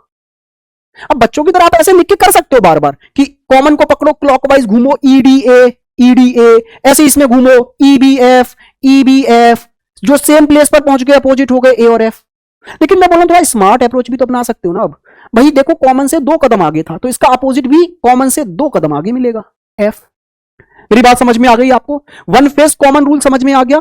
वन फेस कॉमन रूल का मतलब है ऐसे 2 फोटो जिनमें एक फेस कॉमन होगा, तो कॉमन को पकड़कर आराम से अपोजिट निकाल लिए जाएंगे। आइए जी, अब चलते हैं हम लोग आगे की ओर। एक दो क्वेश्चन ऐसा चाहे तो और कर सकते हैं, जैसे यहां पर पूछा है एस के अपोजिट क्या होगा। मुझे दो फोटो दी हैं और दोनों फोटो में बस एक फेस कॉमन है एम, और एस के अपोजिट पूछा है, तो जिसके भी अपोजिट पूछा है ना वो मेरे कॉमन से एक कदम आगे है एस। तो एक कदम आगे है अगर कॉमन से, तो इसका अपोजिट भी कॉमन से एक कदम आगे मिलेगा। तो क्या आ गया? ओ आ गया भैया। बात क्लियर हुई? आप बोलेंगे यस सर। अब आइए नेक्स्ट टाइप पर आ जाते हैं। नेक्स्ट टाइप कौन सा हो गया भाई? टाइप नंबर 4 आ गया ना, नॉन स्टैंडर्ड का। यस सर, बिल्कुल। इसमें क्या होगा सर? इसमें भी फोटो तो होंगे दो ही, इस टाइप में भी मुझे दो फोटो दिए जाएंगे। जी सर, लेकिन इस बार ऐसे दो फोटो होंगे जिनमें दो फेस कॉमन होंगे। लास्ट टाइम क्या था? एक फेस कॉमन था, इस बार दो फेस कॉमन होंगे, जैसे 2 5 3। Yes sir, 3 5 6। यहां देखो दो फेस कॉमन है, देखो 3 यहां भी है, 3 यहां भी है। यस सर, 5 यहां भी है, 5 यहां भी है। दो फेस कॉमन हो गए। सर दो फेस कॉमन रूल क्या कहता है कि जब हमें दो फोटो दिए जाएं और उनमें दो फेस कॉमन हो जाएं तो क्या करें? तो भैया जो कॉमन नहीं होते ना वो एक दूसरे के अपोजिट जाते हैं 100%। कोई दुनिया की ताकत नहीं रोक सकती। जो कॉमन नहीं बचा वो एक दूसरे के अपोजिट ही होंगे, मतलब 2 के अपोजिट 6 ही होगा। इसको दुनिया की कोई ताकत बदल नहीं सकती है। अच्छा, लेकिन सर जो कॉमन है उनका क्या? जैसे 3 और 5 यहां भी दिख रहे हैं, 3 और 5 यहां भी दिख रहे हैं। तो आपने गोल्डन रूल नंबर 3 पढ़ा था ना कि कोई भी फेस बार बार दिखता रहे, यहां भी दिखे यहां भी दिखे, तो उसका अपोजिट कहीं भी नहीं दिखेगा। तो अगर 3 और 5 यहां भी दिख रहे हैं यहां भी दिख रहे हैं, तो 3 और 5 के अपोजिट वो नंबर होंगे जो अभी तक यहां कहीं भी नहीं दिखे होंगे, मतलब 1 और 4। लेकिन अगर आप मुझसे पूछो सर 3 के अपोजिट फिक्स बताओ क्या होगा, 1 या 4, मैं बोलूंगा नहीं बता सकता, मेरी औकात से बाहर है। अगर आप बोलेंगे सर 5 के अपोजिट बताओ, एक ही फेस बताओ कौन सा होगा, नहीं बता सकता। बात समझ में आ गई है? बस फिक्स इस कंडीशन में इतना बताया जा सकता है कि जो कॉमन नहीं है वो 100% एक दूसरे के अपोजिट होंगे। जो कॉमन है उनके बारे में डेफिनेट नहीं कहा जा सकता, बस इतना कहा जा सकता है कि इनके अपोजिट वो नंबर होंगे जो दिखाई नहीं दे रहे, 1 या 4। ठीक है भाई साहब, आइए यहां से क्वेश्चन क्या पूछा गया है। देखो आपके पास में दो फोटो हैं और दो फोटो ऐसे हैं जिनमें दो फेस कॉमन है, एट द रेट और डॉलर यहां भी है, एट द रेट और डॉलर यहां भी है। अब आपसे क्या पूछा गया है? आपसे पूछा है इनफाइनाइट के अपोजिट बताओ। तो सर बहुत बढ़िया लग था हमारा कि इनफाइनाइट ऐसा फेस है जो कॉमन ही नहीं था, तो इसके अपोजिट वो होगा जो इधर कॉमन नहीं है, मतलब एरो। तो बस बात बन गई भाई। आइए नेक्स्ट क्वेश्चन पर। यहां पर दो फोटो दिए और दो फेस कॉमन है इनमें। देखो 2 यहां भी नजर आ रहा है और 4 यहां भी नजर आ रहा है, वही यहां नजर आ रहा है। 2 और 4 यहां भी है, 2 और 4 यहां भी है। और मुझसे क्या पूछा भाई? ऐसा अपोजिट फेस बताइए जो कि 1 के अपोजिट आ रहा है। जहां 1 पॉइंट है ना उसके अपोजिट वाले फेस पर कितने पॉइंट होंगे मुझे ये बताना है। तो 1 के अपोजिट वो होगा जो इधर भी कॉमन नहीं है, मतलब जो कॉमन नहीं है वो एक दूसरे के अपोजिट होंगे। तो 1 और 6 एक दूसरे के अपोजिट मेरे दोस्त यहां से हो गए। बहुत सिंपल टाइप है यार, ये सेम क्वेश्चन है यार, कर लोगे ना अभी आप इसको? Yes sir. नेक्स्ट क्वेश्चन पर आ जाइए। देखो ये भी सेम है, दो फेस कॉमन है यहां पर, ठीक है, बीटा प्लस बीटा प्लस। और मुझसे पूछा क्या है? ओ के अपोजिट बताइए। सर ओ कॉमन नहीं है, कॉमन नहीं है तो इसके अपोजिट वही होगा जो इधर कॉमन नहीं है, infinite. Yes sir. Next question. Sir यहां पर भी दो फेस आपको कॉमन नजर आ रहे हैं, बिल्कुल सर, 3 और 1, 3 और 1, यहां भी 3 और 1। तो मुझसे 4 और 5 ये कॉमन नहीं है, ऑब्वियसली यही अपोजिट होंगे। और मुझसे पूछा किसके अपोजिट क्या है? 4 के अपोजिट। तो 4 के अपोजिट होगा 5। 4 के अपोजिट क्या रहा? 5 नहीं 6, 6 है, ये 6 होगा। 4 और 6 कॉमन नहीं है, एक दूसरे के अपोजिट होंगे। ठीक है भाई साहब, अब यहां से आगे बढ़ते हैं थोड़ा सा नेक्स्ट टाइप की ओर। अब हम नेक्स्ट टाइप ऐसा पढ़ने जा रहे हैं मेरे भाई जिसमें हमें दो से ज्यादा फोटो दिए गए होंगे, दो से ज्यादा फोटो हमें दिए गए होंगे। टाइप नेक्स्ट है भाई, कौन सा है ये? 5th है ना, टाइप नंबर 5th, जिसमें दो से ज्यादा फोटो हमें दिए गए होंगे। 3 फोटो हो सकते हैं, 4 हो सकते हैं, और भी ज्यादा फोटो हमें दिए जा सकते हैं। पूछेगा क्या? पूछेगा वही सर अपोजिट। दो से ज्यादा फोटो हमें दिए जाएंगे, पूछेगा क्या? पूछेगा सर वही अपोजिट। अच्छा, अगर अपोजिट पूछने हो तो ईमानदारी से आप बताओ क्या दो से ज्यादा फोटो की हमें नीड है? नहीं ना सर। जैसे हमने अभी पिछले टाइप में देखा था, ऐसे दो फोटो मुझे दे दो जिनमें एक फेस कॉमन हो, तो तुम मुझसे किसी का भी अपोजिट पूछ लो मैं बता दूंगा। तो सर दो से ज्यादा फोटो की जरूरत क्या है? आप ईमानदारी से अच्छे अच्छे दो फोटो दे दो। अच्छे अच्छे कैसे? जिनमें एक फेस कॉमन हो। ठीक है, तो भाई साहब अब आप आइए क्वेश्चन पर, सीधे सीधे क्वेश्चन को देखिए और बड़ी आसानी से क्वेश्चन कर देंगे हम। देखो भैया 3 फोटो यहां दिए गए। हाँ सर 3 फोटो दिए गए और मुझसे पूछा इन तीनों फोटो को ध्यान से देखकर ये बता दो जेड के अपोजिट क्या होगा। तो भाई साहब मुझे ना 3 फोटो की नीड ही नहीं है, मैं इसमें से 2 प्यारे प्यारे ऐसे फोटो चुनूंगा ऐसे प्यारे प्यारे दो फोटो चुनूंगा जिनमें सिर्फ एक फेस कॉमन होगा, सिर्फ एक फेस कॉमन होगा। तो कौन कौन से चुन लूं भाई? तो आप बोले ना सर पहला और तीसरा चुन लो ना, पहला और तीसरा चुन लो। ठीक है सर, अगर दूसरा फोटो नहीं भी होता ना तो भी मैं आंसर दे देता। अच्छा, आपका मन कर रहा है सर पहला और दूसरा चुन लो, यहां भी तो एक ही फेस कॉमन है। यस सर, तो मैं पहला और दूसरा भी चुन सकता हूं, सिर्फ एक फेस कॉमन है जेड। ये फोटो नहीं भी होता तो भी आंसर दे देता, क्योंकि मेरे पास दो ऐसे फोटो हैं जिनमें एक फेस कॉमन है। अच्छा, मुझे जेड के अपोजिट पूछा है ना, तो सर जेड यहां भी दिख रहा है, जेड यहां भी दिख रहा है। गोल्डन रूल नंबर 3 क्या कहता था? जो बार बार दिखेगा अपने दुश्मन को दिखने नहीं देगा, मतलब अपोजिट को नहीं दिखने देगा। तो जेड यहां भी दिख रहा है, जेड यहां भी दिख रहा है, तो जेड के अपोजिट वो होगा जो दिखा ही नहीं होगा इन दोनों फोटो में। तो कौन है वो? सर वो है पी। पी ही नहीं दिखा। देखो, जे दिख गया, वी दिख गया, यू दिख गया, बस पी नहीं दिखा। क्या बात समझ में आई? बाकी किसी का भी अपोजिट पूछता मैं बड़ी आसानी से निकाल देता। जैसे कॉमन क्या है? एक फेस कॉमन है जेड, तो कॉमन को पकड़ता, क्लॉकवाइज घूम जाता, Z U W, Z U W, और Z J V, Z J V. अब आप देखो, ये दोनों एक दूसरे के अपोजिट हो जाते, ये दोनों एक दूसरे के अपोजिट हो जाते, जेड के अपोजिट वो हो जाता जो यहां नहीं दिख रहा है, मतलब पी। लो, बता पाया ना मैं सबके अपोजिट। मुझे तीसरे फोटो की नीड ही नहीं थी। कहने का मतलब मेरा ये है कि अगर हमें दो या तीन से ज्यादा फोटो अगर दिए जाएंगे तो हमारे काम के बहुत ज्यादा फोटो नहीं है, हमें बस दो अच्छे अच्छे चुन लेने हैं जिनमें एक फेस कॉमन हो। चलो नेक्स्ट क्वेश्चन आपकी स्क्रीन पर ये रहा। ये बोल रहा है 3 फोटो दिए हैं और एफ के अपोजिट बताना है। किसके अपोजिट? एफ के अपोजिट बताना है। तो ऐसे 2 फोटो उठा लो जिनमें एक फेस कॉमन हो। Yes sir. तो क्यों ना मेरे भाई मैं दूसरा और तीसरा फोटो उठा लूं। Yes sir. अगर पहला फोटो नहीं भी होता तो मैं आंसर दे देता। मुझसे पूछा एफ के अपोजिट, तो मैंने दूसरा और तीसरा फोटो उठा लिया। इनमें सिर्फ एक फेस कॉमन है, कौन सा? पी। और मुझे पूछा किसके अपोजिट गया है? एफ के। तो मेरे कॉमन से एक कदम आगे है एफ, तो एफ का अपोजिट भी कॉमन से एक कदम आगे मिला होगा। क्या हो गया? एम। रामबाण इलाज इनका क्या है? ऐसे 2 फोटो उठाओ जिनका एक फेस कॉमन हो। अब आप गलती से बाई चांस पहला और दूसरा फोटो उठा बैठते इसमें, तो आप एफ का अपोजिट बता ही नहीं सकते थे। क्यों सर? क्योंकि यहां एफ और आई 2 कॉमन है, यहां भी एफ और आई कॉमन है। तो भाई साहब यहां से आप एफ का अपोजिट फिक्स बता ही नहीं सकते थे, यहां से सिर्फ इतना बता सकते थे कि एच का अपोजिट पी होगा। तो मैंने आपको बता दिया है ना, क्यों इस हौच पौच में फंसना है। आप पहले से ही ऐसे 2 फोटो उठा लो जिनमें एक फेस कॉमन हो, और फिर बड़ी आसानी से किसी का भी अपोजिट आप बता देंगे, कोई दिक्कत नहीं आएगी। ठीक है, नेक्स्ट क्वेश्चन की ओर आगे बढ़ते हैं मेरे भाई। नेक्स्ट क्वेश्चन ये रहा। देखो 3 फोटो आपको दिए हैं और इसमें बी के अपोजिट पूछा है। तो भाई आप ऐसे 2 फोटो चुन लो जिनमें एक फेस कॉमन हो। ऐसे 2 फोटो चुन लो जिनमें एक फेस कॉमन हो। तो पहला और तीसरा चुन लो, इसमें सिर्फ एक फेस कॉमन है। क्या? आपका दोस्त ए। ए यहां भी है, ए यहां भी है। मुझे किसका अपोजिट बताना है? बी का। तो मेरे कॉमन से कितना कदम आगे है? बी 2 कदम आगे है। तो इस फोटो में कॉमन से 2 कदम आगे एफ है जो कि बी का अपोजिट हो गया होगा। लीजिए भाई, ये फोटो नहीं भी होता तो भी मैं क्वेश्चन सॉल्व कर देता। मुझे उम्मीद है अब आप समझ गए होंगे। यहां पर फोटो कितने हैं? यहां फोटो आ गए 4, और मुझे सी के अपोजिट पूछा है। किसके अपोजिट पूछा है? सी के अपोजिट पूछा है। ऐसे 2 फोटो उठाओ जिनमें एक फेस कॉमन हो। हमें ज्यादा फोटो की नीड ही नहीं है।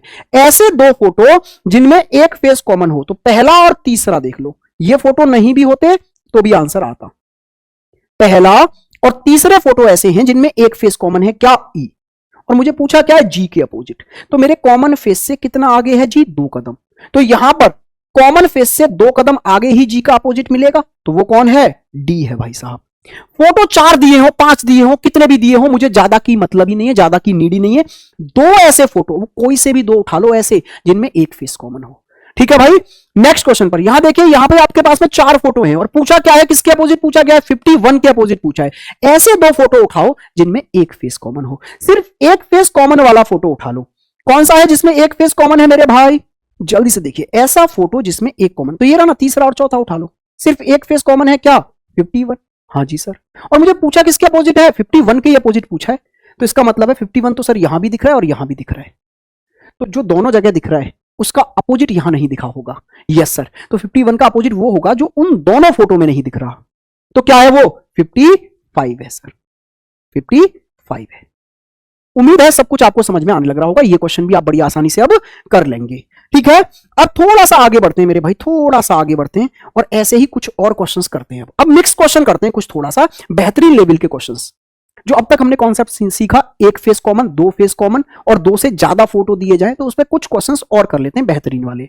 जैसे क्वेश्चन ये रहा आपके सामने, दो फोटो दिए हैं और आपसे पूछा है मेरे भाई कि दो के अपोजिट क्या होगा यदि तीन के अपोजिट एक ऑड नंबर दिया। एक कंडीशन भी दी गई है यहां पर, ध्यान में रखेंगे, ठीक है सर। अच्छा, ये दो फोटो ऐसे हैं जिनमें दो फेस कॉमन है, 6 और 1, 6 और 1, यस सर। अच्छा, मुझसे पूछा है 2 के अपोजिट, सर 2 तो दिखाई नहीं दे रहा है, तो 2 कहीं ना कहीं 6 और 1 के अपोजिट रहा होगा, यस सर। देखो भैया 4 और 5 तो एकदम क्लियर हो गया, एक दूसरे के अपोजिट हैं। 6 और 1 यहां भी दिख रहा है, 6 और 1 यहां भी दिख रहा है, तो 6 और 1 में से किसी एक के अपोजिट 2 रहा होगा और किसी एक के अपोजिट 3 रहा होगा। 6 और 1 दोनों जगह दिखाई दे रहे हैं, तो इनके अपोजिट वो रहे होंगे जो दो नंबर ना तो यहां दिखे ना यहां दिखे, मतलब 2 और 3। अच्छा, अगर इतना ही डेटा दिया जाता तो मैं फिक्स नहीं बता सकता था 2 के अपोजिट क्या होगा, लेकिन इसमें ना एक कंडीशन आगे और जोड़ दी कि 3 के अपोजिट एक विषम संख्या है, मतलब 3 के अपोजिट तो एक ऑड नंबर आएगा, तो यहां से अगर मैं 3 के अपोजिट देखने जा रहा हूं तो वो ऑड नंबर मतलब 1 आएगा, तो फिक्स हो गया कि 3 के अपोजिट 1 रहा होगा, तो फिर बचा हुआ 2 के अपोजिट आ गया 6। भाई ये वाली कंडीशन अगर नहीं जोड़ी जाती तो मैं 2 का अपोजिट नहीं बता सकता था, इसमें एक कंडीशन और जोड़ी गई जिसकी वजह से मैं 2 का अपोजिट बता पाया। नेक्स्ट क्वेश्चन ये रहा, यहां पर आपको एक क्वेश्चन दिया गया है और आपसे पूछा है, इसमें देखो भाई इंग्लिश में ही लिख गया है दोनों जगह, लेकिन मैं बता देता हूं। दो फोटो आपको दिए गए और आपसे पूछा है कि जिस पर 4 लिखा है और जिस पर 5 लिखा है, उन दोनों के अपोजिट आने वाले नंबरों का योग बता दो, सम बता दो।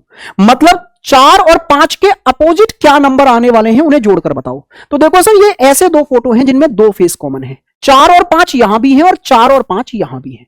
अच्छा सर, 4 और 5 अगर दोनों जगह हैं तो इनके अपोजिट वो नंबर रहे होंगे जो अभी तक इन दोनों में से किसी भी फोटो में नहीं आए, मतलब 2 और 3। अब कौन 4 के अपोजिट कौन 5 के अपोजिट ये नहीं पता और जानने की जरूरत भी नहीं है, मुझे बस ये बोला है कि 4 और 5 के अपोजिट जो भी है उन्हें जोड़ दो, तो कोई भी किसी के अपोजिट रहा होगा, बस ये दोनों जोड़ देने, दोनों जोड़कर कितना आ गया, 5 आ गया, बात बन गई। लो भाई, हो गया क्वेश्चन। नेक्स्ट क्वेश्चन पर आइए। नेक्स्ट क्वेश्चन आपकी स्क्रीन पर ये रहा, बहुत बेहतरीन क्वेश्चन है भाई। देखो ये बोल रहा है दो फोटो दिए गए हैं और 3 के अपोजिट आपको बताना है। अक्सर बच्चे इस क्वेश्चन में फंसे हैं। देखो भैया, यहां पर 4 और 1 है, यहां पर भी 4 और 1 है, तो आप इतना बोल सकते हैं 2 के अपोजिट 5 होगा, लेकिन पूछा है 3 के अपोजिट बताओ। तो सर 3 तो दिख नहीं रहा, तो इसका मतलब है 4 या 1 में से किसी एक के अपोजिट रहा होगा। तो देखो 4 और 1 यहां भी दिख रहा है, यहां भी दिख रहा है, तो इनमें से ही किसी एक के अपोजिट क्या रहा होगा, 3।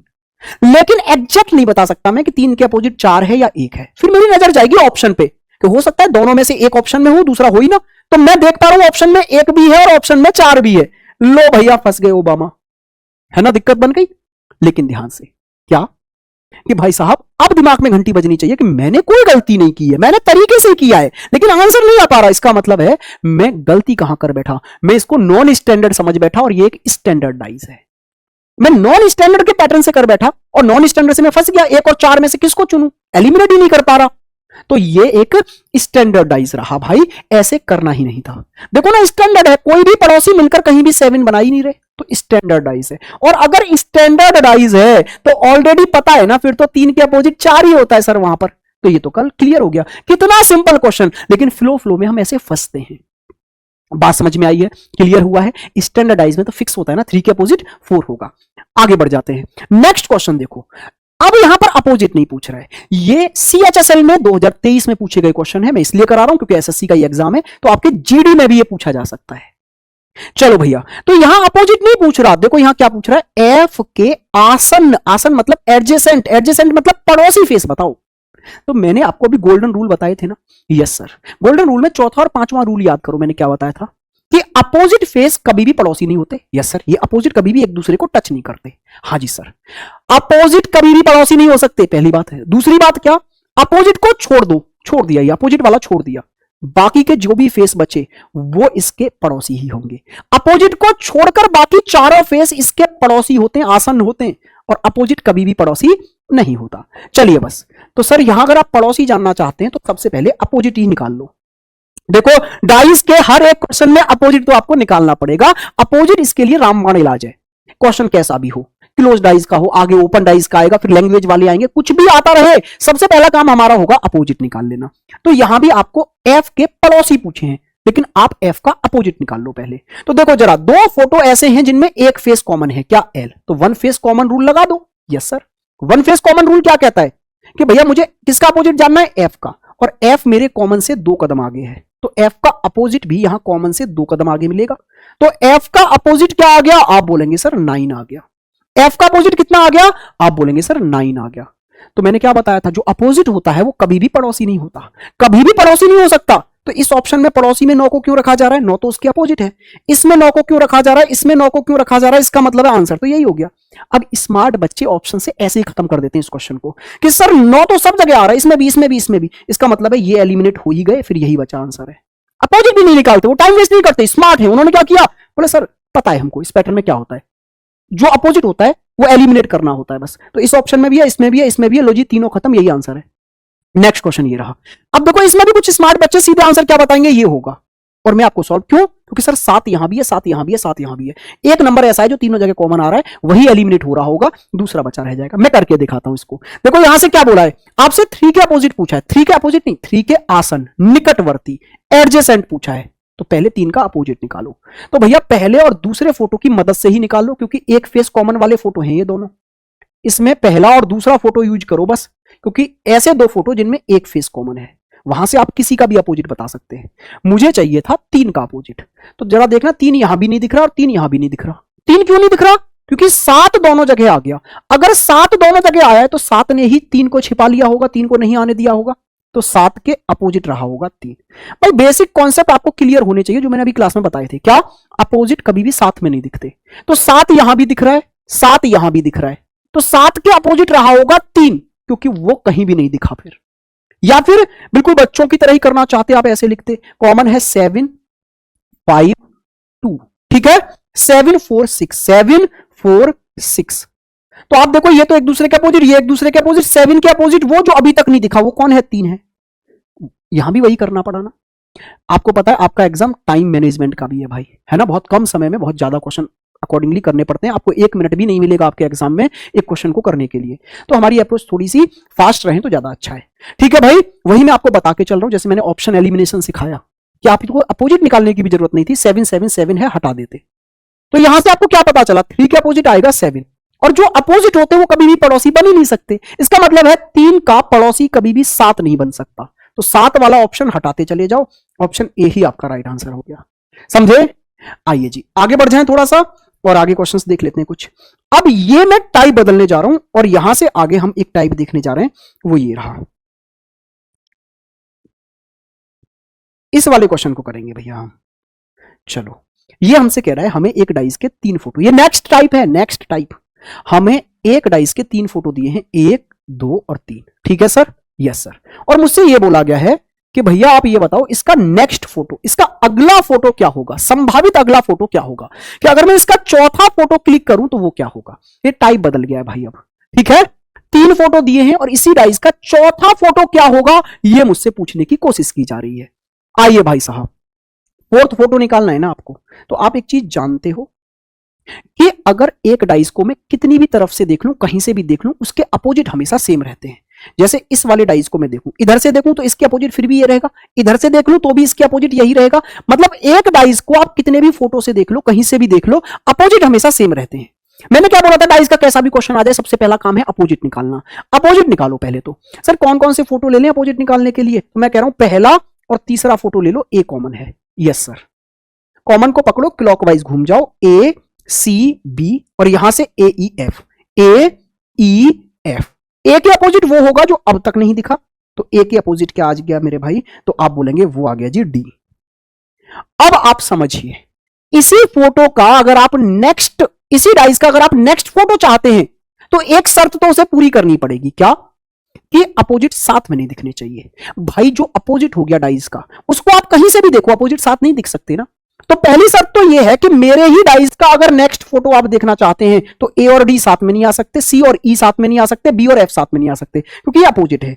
तो सर यहां ए और डी साथ में आ रहा है, सर मेरे डाइस में तो ए और डी अपोजिट था, और जो चीज अपोजिट है मेरे डाइस में वो साथ में दिख ही नहीं सकती, इसलिए ये गलत हो गया, ये फिर मेरा डाइस रहा ही नहीं होगा।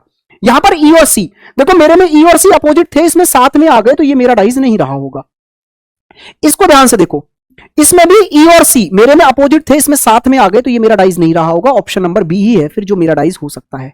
एफ यहां से आ गया, ठीक है सर। सी यहां से आ गया और ए यहां से आ गया, कोई भी अपोजिट नहीं आया ना एक दूसरे के, तो ये मेरा डाइस हो सकता है, संभावित है। बात समझ में आई आप लोगों को? क्लियर हुआ? नेक्स्ट क्वेश्चन की ओर आगे बढ़ते हैं भाई साहब। नेक्स्ट क्वेश्चन आपकी स्क्रीन पर, ये तो सेम है जो अभी हमने किया है ना। हाँ जी भाई, चलो तो फिर ये वाला क्वेश्चन देखो, एक ये करके देख लेते हैं। पहले ये करके देख लो। देखो ये क्या कह रहा है, 1 2 3 फोटो दिए और चौथा फोटो हमसे पूछा है, तो सबसे पहला काम क्या है? अपोजिट निकालना। सबसे पहला काम है अपोजिट निकालना। तो कौन से फोटो यूज करें जिससे अपोजिट आराम से निकल आएंगे? पहला और तीसरा फोटो यूज कर लो। ठीक है सर। क्या कॉमन है? 3 कॉमन है, तो बस इन दोनों फोटो पर 1 फेस कॉमन रूल लगा दो। क्या? कॉमन को पकड़ो, क्लॉकवाइज घूम जाओ। 3 6 2 3 6 2 3 1 5 3 1 5। 3 के अपोजिट वो होगा जो दिखाई नहीं दे रहा, मतलब 4। Yes sir. अगर आप इसी डाइस का नेक्स्ट फोटो चाहते हैं तो सबसे पहली शर्त तो ये होगी कि वो जो नेक्स्ट फोटो होगा उसमें 3 और 4 साथ में नहीं दिख सकते, क्योंकि मेरे डाइस में तो अपोजिट है तो मेरे डाइस में 7 कैसे दिख जाएंगे? 6 और 1 साथ में नहीं दिख सकते, 2 और 5 साथ में नहीं दिख सकते। तो सर यहां 2 और 5 साथ में दिख रहे हैं, तो ये तो मेरा डाइस नहीं है। यहां भी 2 और 5 साथ में दिख रहे हैं, तो ये तो मेरा डाइस है ही नहीं। आगे बढ़ जाइए। अच्छा, यहां पर मेरे भाई ध्यान से देखेंगे आप, तो यहां पर क्या है? 6 है, 3 है और आपका 5 है। यहां पर 6 2 और 4 है। 6 है, 2 है और 4 है मेरे भाई। तो ये दोनों देखो, इनमें से कोई भी अपोजिट नहीं आया, तो ये दोनों संभावित हैं क्या? लेकिन मुझे तो एक चुनना है। अब फंस गए ओबामा। सिर्फ अपोजिट से आंसर आ जाए ऐसा जरूरी नहीं है मेरे भाई, ऐसा जरूरी नहीं है। अब क्या करें सर? अपोजिट से 2 तो एलिमिनेट हो गए, लेकिन 2 बचे रह गए। देखो पहले में यहां से 5 आ रहा है, यहां से 6 आ रहा है और यहां से 3 आ गया, अपोजिट नहीं आया। दूसरे में यहां से 6 आया, यहां से 2 आया, यहां से 4 आया, अपोजिट नहीं आया। तो ये 2 बचे रह गए। तो अब दोनों तो नहीं दे सकते ना आंसर तो कोई एक जाएगा। Yes sir. तो अब क्या करें? तो अब इसके बाद में रोटेशन चेक करना होता है। क्या चेक करना होता है? रोटेशन, घूमना, क्लॉकवाइज घूमना। तो जरा ध्यान से देखिए आप अपने फोटो को, आप अपने फोटो को बहुत ध्यान से देखेंगे। देखो मेरा डाइस में अगर 3 फेस कहीं भी नजर आ रहे हैं तो वो हमेशा सेम रोटेशन में नजर आएंगे। जैसे देखो, अगर 6 से आगे मुझे 2 दिख रहा है, तो फिर 2 से आगे 3 ही दिखना चाहिए। 6 अगर 6 से आगे 2 दिख गया तो 2 से आगे 3 ही दिखना चाहिए। लेकिन इस फोटो में देखना, 6 से आगे 2 दिख गया तो यहां 4 कैसे दिख रहा है? 6 से आगे 2 है तो 2 से आगे फिर 3 दिखना चाहिए। अगर 3 फेसों पर मैं रोटेशन देखने जा रहा हूं तो हर जगह से सेम दिखेगा। जैसे यहां 6 से आगे 2 दिख रहा हूं तो 2 से आगे अगर मुझे 3 दिख रहा है ना, तो 6 2 और यहां 3 ही आना चाहिए, यहां 4 क्यों आ गया? फिर मेरा यही राइट आंसर हो गया। ऐसा ही सेम क्वेश्चन एक और कराता हूं, आप टेंशन ना लो, एक क्वेश्चन ऐसा ही सेम और कराता हूं मेरे दोस्त। ये वाला क्वेश्चन देखिए आप, सेम ऐसा ही क्वेश्चन है। 3 फोटो दिए हैं, चौथा फोटो आपको बताना है कि चौथा फोटो मेरे भाई इसका क्या होने जा रहा है। चलिए जी, अपोजिट निकालो लो पहले। तो सर अपोजिट कहां से निकालूं? पहले और तीसरे फोटो से निकालो, 5 कॉमन है बस। Yes sir. 5 4 1 5 4 1। सर यहां से 5 3 6 5 3 6। 5 के अपोजिट वो होगा जो यहां दिखाई नहीं दे रहा, मतलब 2। अब आपको पता है अगर मैं नेक्स्ट फोटो देखने जा रहा हूं ना भाई, तो उसमें अपोजिट फेस कभी भी साथ में नहीं दिखेंगे। मतलब 5 और 2 साथ में नहीं दिखने चाहिए, 4 और 3 साथ में नहीं दिखने चाहिए, 1 और 6 साथ में नहीं दिखने चाहिए। सर इस वाले फोटो में तो 3 और 4 साथ में दिख गए जो कि अपोजिट है, तो ये तो मेरा वाला डाइस नहीं हो सकता। लेकिन भाई बाकी किसी में भी अपोजिट नहीं दिख रहे। देखो 5 3 और 1 यहां है जो कि अपोजिट नहीं है, 5 यहां से, 3 यहां से, 1 यहां से, कोई भी अपोजिट नहीं है। ऐसे यहां पर 5 3 1 है, यहां भी 5 3 और 1 है, अपोजिट नहीं दिख रहे। सर अपोजिट से बस एक ही ऑप्शन गलत हो पाया। अब आंसर कौन सा है? आंसर देखने के लिए रोटेशन चेक करेंगे। देखो ध्यान से ऊपर फोटो में, मेरा फोटो कह रहा है अगर मैं 5 से आगे 3 पर चलूं तो 3 से आगे 6 आना चाहिए। मेरे डाइस में अगर मैं 3 फेसों को देखूं, कहीं से भी देख लूं, रोटेशन सेम नजर आएगा। 5 से आगे 3 है तो 3 से आगे 6 ही आएगा हर कंडीशन में। क्लॉकवाइज वे में अगर चलूं तो 5 से आगे अगर 3 नजर आ रहा है तो 3 से आगे 6 ही नजर आएगा। यहां देखो 5 से आगे 3 आया, ठीक है सर 5 3, लेकिन आगे 1 क्यों आ गया? 5 3 6, यहां भी 5 3 6 होना चाहिए था, 1 क्यों आ गया? हो गई गड़बड़। लो सर यहां भी देखो 5 से आगे 3 और 3 से आगे 6, क्लॉकवाइज घूम के देखो ना, क्लॉकवाइज घड़ी की दिशा में 5 से आगे 3 तो 3 से आगे 1 नहीं 6 आना चाहिए था, गलत। यहां देखो, यहां आप क्लॉकवाइज में नहीं घूम रहे, यहां एंटी क्लॉकवाइज में है, 5 3 1। यह बात सही है, यह बात सही है। 5 से आगे लेकिन एंटी क्लॉकवाइज में, इधर क्लॉकवाइज में थे। और हमारा ऊपर क्लॉकवाइज में क्या है? 5 3 6। एंटी क्लॉकवाइज में घूमोगे तो बिल्कुल क्लियर है, देखो 6 के अपोजिट 1 है ना, तो इस वाले फेस पर 1 होगा। अब यहां से घड़ी के विपरीत घूमोगे तो 5, 5 से आगे 3 और 3 से आगे इधर 1 आएगा। तो ये वाली बात एकदम सही हो गई। अभी रुक जाओ, रोटेशन अभी हो सकता है थोड़ा सा समझ में ना आ रहा हो, नेक्स्ट टाइप पूरा रोटेशन का है। जब वहां से रोटेशन सीख जाओगे ना तो ये बात एकदम क्रिस्टल एंड क्लियर हो जाएगी। नहीं समझ में आ रहा, कोई दिक्कत नहीं है, मैं ऑफलाइन में पढ़ाता हूं, मुझे पता है यहां एकदम से रोटेशन वाला कॉन्सेप्ट आपके दिमाग में बहुत अच्छे से नहीं बैठ पाता, लेकिन नेक्स्ट टाइप पूरा रोटेशन पर आधारित है, मैं करा के दूंगा, सब समझ में आ जाएगा फिर, ठीक है। अच्छा, एक क्वेश्चन बहुत बेहतरीन है ये वाला भी, जीडी में पूछे गए क्वेश्चन है सारे 2021 में। 21 में बहुत अच्छे क्वेश्चन पूछे गए थे जीडी में डाइस से। आइए जी, यहां पर देखिए 2 फोटो दिए हैं और तीसरा नेक्स्ट फोटो क्या होगा ये आपसे पूछा है। सबसे पहले अपोजिट निकाल लो, सबसे पहले क्या करो, अपोजिट निकालो सर। लेकिन सर यहां अच्छे से अपोजिट नहीं निकाल सकते, क्यों? क्योंकि 2 फोटो ऐसे हैं जिनमें 2 फेस कॉमन है। तो यहां से एकदम 100% बस आप इतना बता सकते हो कि 3 और 6 अपोजिट होंगे। 3 के अपोजिट क्या रहा होगा? 6। बाकी सर 1 और 2 यहां भी हैं और 1 और 2 यहां भी हैं, तो 1 और 2 अगर दोनों जगह आ रहे हैं तो इनके अपोजिट वो होंगे जो किसी भी फोटो में नजर नहीं आए, मतलब 4 या 5। अब सर कैसे करें इस क्वेश्चन को, हमें तो सभी के अपोजिट नहीं पता चले, और आपने कहा था कि अगर इसका नेक्स्ट फोटो देखना चाहते हो तो नेक्स्ट फोटो वो होगा जिसमें अपोजिट साथ में नहीं आएंगे। लेकिन हम तो अपोजिट ही अच्छे से नहीं निकाल पाए। भाई जितना भी निकाल पाए हो ना उसके अकॉर्डिंग करो। अब जैसे इतना तो पता है ना कि 3 और 6 तो कभी नहीं आएंगे साथ में, और यहां 3 और 6 साथ में आ रहे हैं, तो इसको तो बिल्कुल गलत कर दोगे ना। Yes sir. अब बाकी ऑप्शनों पर आओ, ये बोल रहा है कि 1 और 2 के साथ 4 ले आओ, मतलब 1, 2 और 4 ले आओ। अच्छा आप इधर देखो, 1 और 2 यहां से उठा लिए दोनों ही, 1 और 2। आप इतना बताइए मुझे, 1 और 2 में से ही किसी का अपोजिट क्या है? 4 है ना। 1 और 2 में से ही किसी का अपोजिट 4 है, तो आप 1 और 2 दोनों को उठा लो और साथ में 4 को भी उठा लाओ। इसका मतलब है आप इनमें से किसी ना किसी एक का अपोजिट उठा लाए ना। Yes sir. और अपोजिट तो साथ में नहीं आ सकते थे। अरे भाई आपने 1 और 2 दोनों ले लिए, यहां पर 1 भी ले लिया, 2 भी ले लिया, साथ में 4 भी उठा लाए, तो 4 या तो रहा होगा 1 का अपोजिट या रहा होगा 2 का अपोजिट। किसी ना किसी एक का तो अपोजिट है ही ना इनमें से। तो अगर आप अपोजिट साथ में ले आए, या तो 1 का अपोजिट लिया या 2 का अपोजिट, तो अपोजिट साथ में लाया नहीं जा सकता, ये गलत हो गया। अच्छा इसमें देखो, ये बोल रहा है 4, 5, 2 ले आओ, तो 4 और 5 आप यहां से इन दोनों को उठा लाए, 4 को भी और 5 को भी, और उसके साथ में आप 2 को भी ले आए भैया, तो 4 और 5 में से किसी एक का अपोजिट ही तो था 2। Yes sir. तो 4 और 5 के साथ में 2 का आ जाना, इसका मतलब क्या है? आप 4 या 5 में से किसी एक का अपोजिट ले आए। भाई आप यहां 4 भी ले आए, 5 भी ले आए, और उसके साथ में फिर 2 भी ले आए, तो या तो 4 का अपोजिट रहा होगा या 5 का रहा होगा। तो अपोजिट आ चुका है, या तो 4 का आया है या 5 का। ये भी गलत, ऑप्शन डी आपका राइट आंसर है। टेंशन ना लो, सब बहुत प्यार से समझ में आएगा। मैंने पहले ही बोला है ना, डाइस सिर्फ अपोजिट निकालना नहीं होता भाई। 2021 के आपके ही एग्जाम ने, जीडी के एग्जाम ने ही ना हम सब टीचरों को डाइस सिखा दिया अच्छे से। 2021 में जो डाइस पूछा गया ना उसका लेवल ऐसा था, उससे पहले किसी एग्जाम ने नहीं पूछा था भाई। ये सारे क्वेश्चन आपके जीडी एग्जाम 2021 के ही हैं। अब आगे चलते हैं नेक्स्ट टाइप की ओर, ठीक है भाई। नेक्स्ट टाइप आपकी स्क्रीन पर जो आने जा रहा है उसको जरा ध्यान से देखेंगे भाई। टाइप नंबर आई थिंक 6 या 7 होगा हमारा, मैं टाइप बीच में छोड़ चुका हूं, लेकिन आप डालते चलना क्रम से। चलो जी, नेक्स्ट टाइप ये सबसे भयंकर लगता है बच्चों को जो मैं कराने जा रहा हूं। क्या सर? क्वेश्चन मार्क की वैल्यू ज्ञात करना। यहां पर एक फेस मिसिंग होता है, उस फेस पर क्या आएगा ये जानना। लेकिन इससे पहले इसका बेसिक समझ लीजिए। रोटेशन, जिसमें अभी आप थोड़े से कंफ्यूज हो रहे थे ना, वो आप समझ लीजिए। रोटेशन क्या होता है, कैसे घूमना होता है क्लॉकवाइज और एंटी क्लॉकवाइज। आओ इधर ध्यान से देखो, ये आपके पास में एक डाइस है, ठीक है सर। ये एक डाइस है जिसके 3 फेस आपको दिखाई दे रहे हैं, 1, 2 और 3। इसके अपोजिट वाले फेसों पर भी मैं बता ही देता हूं जो आपको दिख नहीं रहे, लेकिन मैं यहां लिख देता हूं कि इधर क्या रहा होगा भाई। यहां पर रहा होगा 6 मान लो, यहां पर 5 और यहां पर 3 के अपोजिट में 4। आप एज्यूम कर पाओगे सारे फेसों को। अच्छा जो रोटेशन होता है ना मेरे भाई, वो 3 फेसों पर लगातार, ऐसे 3 फेसों पर होता है जो एक पॉइंट पर जुड़े हों। जैसे ये 1, 2 और 3, ये 3 फेस हैं जो इस पॉइंट पर जुड़े हैं, तो हम रोटेशन इन तीनों पर ही देख सकते हैं। रोटेशन चेक जो करना होता है वो ऐसे 3 फेसों पर करना होता है जो किसी एक पॉइंट पर जुड़े हों।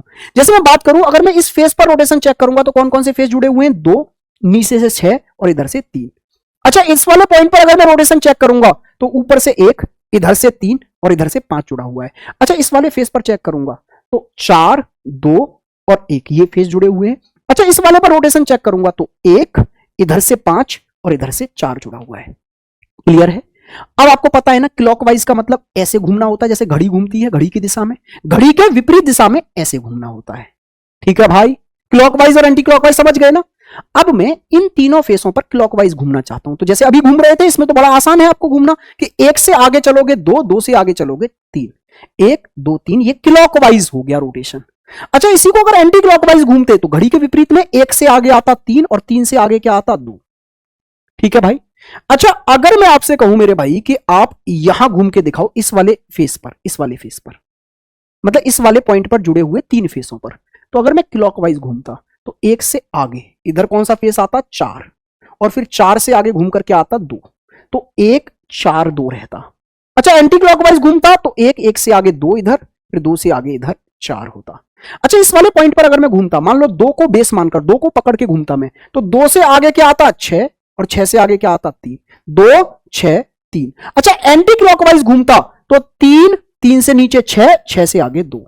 क्या आप मेरी बात को समझ पा रहे हो मेरे दोस्त? जल्दी से मुझे बताइए, क्या आप मेरी बात को समझ पा रहे हैं? अच्छा, अगर मैं इस वाले पॉइंट पर जुड़े हुए तीन फेसों पर घूमता, इस वाले पॉइंट पर जुड़े हुए अगर मैं तीन फेसों पर घूमता यहां पर, तो मैं कैसे घूमता? एक से बेस मानकर, एक से आगे क्लॉकवाइज में तीन, तीन से आगे पांच। एंटी क्लॉकवाइज में घूमता तो एक, एक से आगे पांच, और पांच से आगे फिर इधर तीन। अच्छा, इस वाले फेस पर घूमता मैं, इस वाले पॉइंट पर जुड़े हुए तीन फेसों पर, तो क्लॉकवाइज अगर एक से घूमता तो एक से आगे इधर क्या है पांच, और पांच से आगे इधर क्या है चार। एंटी क्लॉकवाइज में घूमता तो एक, एक से आगे इधर चार, और चार से आगे फिर इधर पांच। मुझे उम्मीद है आप रोटेशन बहुत अच्छे से समझ गए होंगे। अब बहुत प्यार से सब चीजें सिखा दी कि एक पॉइंट पर जुड़े हुए तीन फेसों पर हम कैसे घूमते हैं।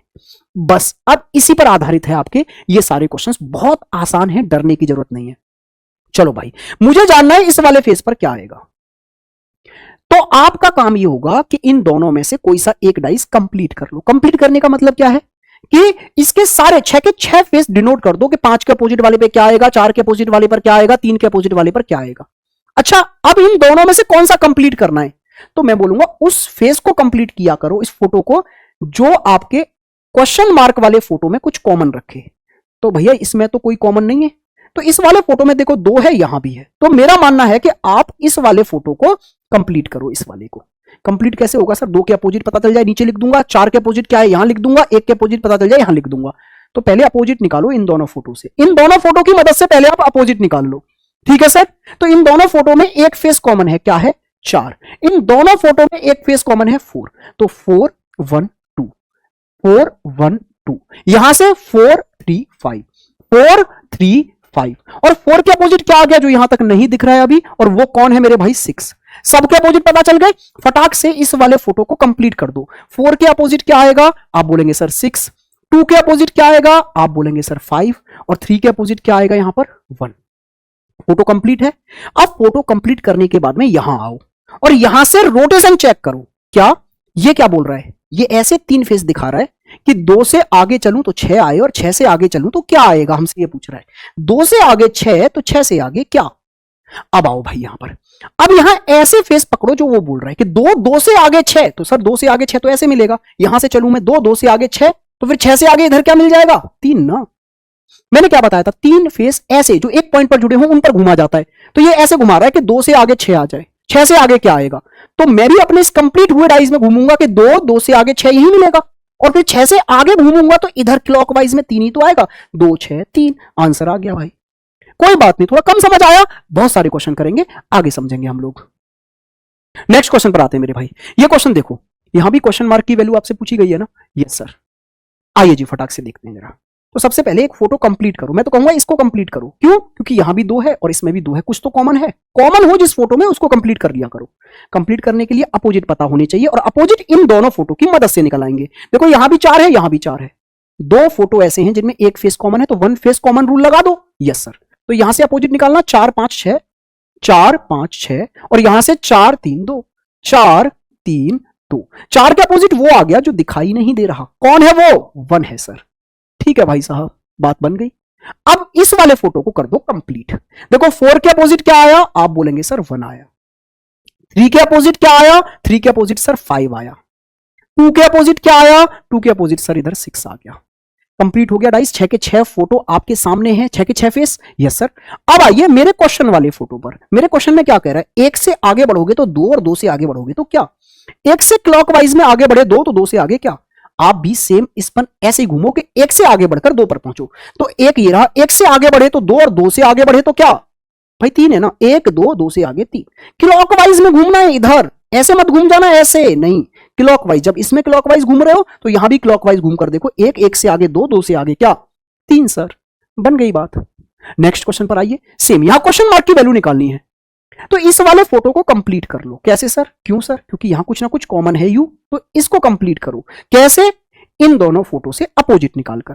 तो इन दोनों फोटो में एक फेस कॉमन है टी, तो वन फेस कॉमन रूल लगा दो, टी को पकड़ो, टीपीएस, टीपीएस, यहां से T U R, T U R. अच्छा, टी के अपोजिट वो होगा जो अभी तक नहीं दिखा है, यहां नहीं दिख रहा है तो वहां तो दिखा है ना, वो कौन है? क्यू है सर। जो अभी तक यहां नहीं दिख रहा था वो क्यू है और वो टी के अपोजिट हो गया। अब इस वाले फोटो को कंप्लीट करो जरा। यू के अपोजिट क्या आना है? यू के अपोजिट आना है पी। आर के अपोजिट क्या आना है? आर के अपोजिट इधर आना है सर एस। टी के अपोजिट क्या आना है? तो टी के अपोजिट इधर आना है सर क्यू। अब क्वेश्चन से चलो, जहां क्वेश्चन मार्क लगा है उसमें रोटेशन क्या है उसको देखो। क्यू, क्यू से आगे यू और यू से आगे क्या? क्यू से आगे यू, यू से आगे क्या? तो ऐसे चल के आओ, क्यू, क्यू से आगे यू, तो यू से आगे इधर क्या? भाई ऐसे 3 फेसों पर घूमते हैं ना जो एक पॉइंट पर जुड़े हो, ये जुड़े हुए हैं भाई। क्यू, क्यू से आगे, अच्छा क्लॉकवाइज घूम रहे हो दोस्त, तो इसमें भी क्लॉकवाइज ही घूमना। कुछ बच्चे ऐसे घुमाते हैं क्यू यू आर, अरे ये तो एंटी क्लॉकवाइज घूम गए ना। जब यहां घड़ी की दिशा में घूमे तो यहां भी घड़ी की दिशा में, क्यू, क्यू से आगे यू, यू से आगे एस आएगा सर। क्या आ गया? एस आ गया। कोई बात नहीं है, नेक्स्ट क्वेश्चन और करते हैं, सब सीख जाओगे। देखो ध्यान से, यहां पर हमें पूछा है यहां पर क्या आएगा, तो ये वाला फोटो कंप्लीट कर लो क्योंकि यहां भी सर्कल है और यहां भी सर्कल है। चलो भैया, तो इन दोनों फोटो से पहले अपोजिट निकालो। एक फेस कॉमन है ना, एट द रेट यहां भी है, एट द रेट यहां भी है, तो वन फेस कॉमन रूल लगा दो, at the rate, yes sir, circle star, और यहां पर at the rate has dollar. At the rate के अपोजिट वो होगा जो दिखाई नहीं दे रहा है, और वो वहां तो दिखाई दे रहा है ना, क्या है? स्क्वायर है, यस सर। अब इसको आप कंप्लीट कर लो, इस वाले फोटो को देखो। सर्कल के अपोजिट क्या आएगा? हैज आएगा, यस सर। स्टार के अपोजिट क्या आएगा? स्टार के अपोजिट सर डॉलर आएगा, और एट द रेट के अपोजिट क्या आएगा? स्क्वायर आएगा। अब बस अपने क्वेश्चन मार्क वाले फोटो में रोटेशन चेक करो, ये क्या कह रहा है? ये कह रहा है स्क्वायर से आगे सर्कल और सर्कल से आगे क्या? सेम यहां घूम जाओ, स्क्वायर से आगे सर्कल तो सर्कल से आगे क्या? इधर डॉलर ना। स्क्वायर, स्क्वायर से आगे सर्कल, सर्कल से आगे डॉलर, बस कहानी खत्म, सीधे सीधे डॉलर आएगा। भाई बहुत सरल है यार, ये डरने की जरूरत नहीं है। थोड़ा सा अगर दिक्कत बनी है तो एक बार दोबारा देखना, ठीक है? क्योंकि मैं फिर बता रहा हूं, डाइज इतना सा नहीं रहा जीडी में कि अपोजिट बता दो बस, बहुत कुछ पूछा गया है। आगे बढ़ते हैं जरा, नेक्स्ट टाइप पर चलते। अब तक एक फेस मिसिंग था, वो निकालना था, अब क्वेश्चनों में 2 फेस मिसिंग होंगे। नेक्स्ट टाइप, टाइप नंबर आप डालते चले जाना मेरे दोस्त, ठीक है? नेक्स्ट टाइप क्या है? इसमें 2 फेस मिसिंग होने वाले हैं। अच्छा नहीं, ये तो अभी वही क्वेश्चन आ गया वैसा ही, अगली स्थिति बताओ वाला है। ये क्वेश्चन तो हमने कर लिए थे, ये वाले क्वेश्चन हमने कर लिए थे ना। 3 फोटो दिए जाएंगे, नेक्स्ट फोटो क्या होगा, ठीक है? वही क्वेश्चन रिपीट हो गया, इसका आंसर यही तो बताया था हमने, यस सर। आगे बढ़ते हैं जरा, अब ऐसे क्वेश्चंस करते हैं जिनमें 2 फेस मिसिंग होंगे। ये रहा ना नेक्स्ट टाइप जिसमें 2 फेस मिसिंग होंगे। देखो 2 फोटो तो कंप्लीट हैं, लेकिन तीसरे फोटो में 2 फेस मिसिंग कर दी, यस सर। पहले करेंगे ये वाला क्वेश्चन, फिर आएंगे पीछे वाले क्वेश्चन पर। तो देखो भाई, मैंने क्या बताया था, क्वेश्चन कैसा भी हो सबसे पहले अपोजिट निकालो, तो यहां पर अपोजिट निकालो आप, ठीक है सर? तो देखो इस वाले फोटो और इस वाले फोटो की हेल्प से आप अपोजिट निकालने बैठेंगे तो ये 2 फेस कॉमन वाला रूल लगेगा। एसी यहां भी है, एसी यहां भी है, तो आप 2 फेस कॉमन रूल से बस इतना बता सकते हैं कि डी और एफ कभी भी एक साथ नहीं आ सकते क्योंकि ये अपोजिट है। डी और एफ हमेशा एक दूसरे के अपोजिट रहेंगे, यस सर, हमारे डाइज में। अच्छा, इतनी सी ही बात से गौर करो कि जो फोटो मुझे दिखाया गया है उसमें डी आ गया यहां से, तो आप जानते हैं ना कि अपोजिट साथ में नहीं दिखते भाई। रूल नंबर 1, डाइज में अपोजिट साथ में नहीं दिख सकते। डी अगर यहां दिख गया तो एफ ना तो यहां दिख सकता और एफ ना यहां दिख सकता, मतलब एफ की कोई भी जगह नहीं है हमारे पास। तो सर ये इस ऑप्शन में एफ को क्यों ला रहा है, इस ऑप्शन में एफ को क्यों ला रहा है, इस ऑप्शन में एफ को क्यों लग रहा है? ये ऑप्शन तीनों एलिमिनेट हो गए। फिर से मैं वही कहूंगा, एक स्मार्ट बच्चा यहां क्या करेगा, ऑप्शन में देखेगा एफ एफ एफ हर जगह आ रहा है, एलिमिनेट करता चला जाएगा, बोले यही ऑप्शन बचा। नेक्स्ट क्वेश्चन देखिए, यहां भी देखो 2 फेस मिसिंग है, 3 फोटो तो कंप्लीट है, चौथे फोटो में 2 फेस मिसिंग है, ए और बी लिख दिया है वहां पर, और आपसे पूछा है ए और बी की जगह पर क्या आएगा। सबसे पहले अपोजिट निकाल डालो, तो मैं कहता हूं भाई अपोजिट निकाल दो पहले और दूसरे फोटो से ही। एक फेस कॉमन है, 1 फेस कॉमन रूल लगा के अपोजिट निकाल दो। 1 4 6 1 4 6, यहां से 1 3 2 1 3 2, 1 के अपोजिट वो आ गया जो अभी तक नहीं दिखा था, मतलब 5। तो आपको पता चल गया ना 1 और 5 अपोजिट है।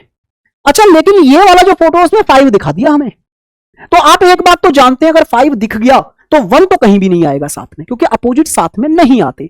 5 दिख रहा है तो 1 ना यहां आएगा ए की जगह ना बी की जगह, तो 1 का किसी भी ऑप्शन में कोई भी स्थान नहीं है। यहां 1 क्यों दिख रहा है, यहां 1 क्यों दिख रहा है, ये ऑप्शन 1 को क्यों दिखा रहे हैं, यही सही है भाई फिर तो। नेक्स्ट क्वेश्चन पर आइए जी। अब करते हैं उस क्वेश्चन को जो मैंने अभी बोला था, इसमें थोड़ा सा ट्विस्ट है। इस क्वेश्चन में ट्विस्ट का मतलब है थोड़ा सा कॉम्प्लिकेटेड बनाने की कोशिश की है। देखो दो फोटो हैं, इनसे पहले अपोजिट निकालो, लेकिन सर यहां दो फेस कॉमन है, एसी एसी, दो फेस कॉमन रूल लगाओ पहले आप। तो क्या कहा जाता है, जो कॉमन नहीं है वो तो एक दूसरे के अपोजिट हो गए। कौन कौन, बी और डी तो 100% एक दूसरे के अपोजिट हैं, कोई दुनिया की ताकत नहीं बदल सकती। लेकिन सर ए और सी यहां भी दिख रहा है, ए और सी यहां भी दिख रहा है, तो ए और सी के अपोजिट वो होंगे जो इन दोनों फोटो में नहीं दिखे होंगे, और वो है ई और एफ। Yes sir. अच्छा यहां से हमें बस इतना कंफर्म हुआ कि बी और डी अपोजिट होंगे, तो बी और डी कभी भी साथ में नहीं आएंगे, लेकिन इनमें से कोई भी वहां दिखाई नहीं जिससे हमें एलिमिनेट कर देते। भाई अगर यहां बी आता तो हमें पता चल जाता डी नहीं आएगा, यहां डी आता तो हमें पता चल जाता बी नहीं आएगा, हम ऑप्शन से एलिमिनेट कर देते, लेकिन इसमें फंस गए हम, इसमें ई रख दिया, और ई के अपोजिट आएगा भी क्या वो पता नहीं है। तो अब ऑप्शनों से करेंगे। देखो पहला ऑप्शन कह रहा है कि यहां पर बी और डी ले आओ। सर बी और डी तो एक साथ आ ही नहीं सकते कभी भी एक ही फोटो में, क्यों, क्योंकि दोनों अपोजिट हैं, अपोजिट हैं तो साथ में नहीं आ सकते। भाई बहुत गौर से समझना आप आगे की बात, ठीक है, आगे की बात गौर से समझना।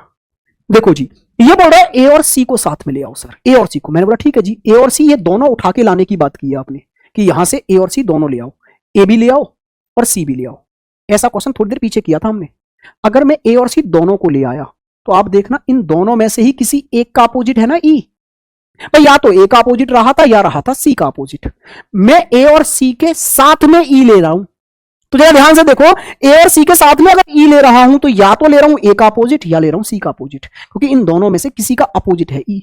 इसका मतलब है मैंने अपोजिट साथ में ले लिए, और अपोजिट साथ में लाने नहीं थे, तो ये ऑप्शन भी गलत हो गया भाई।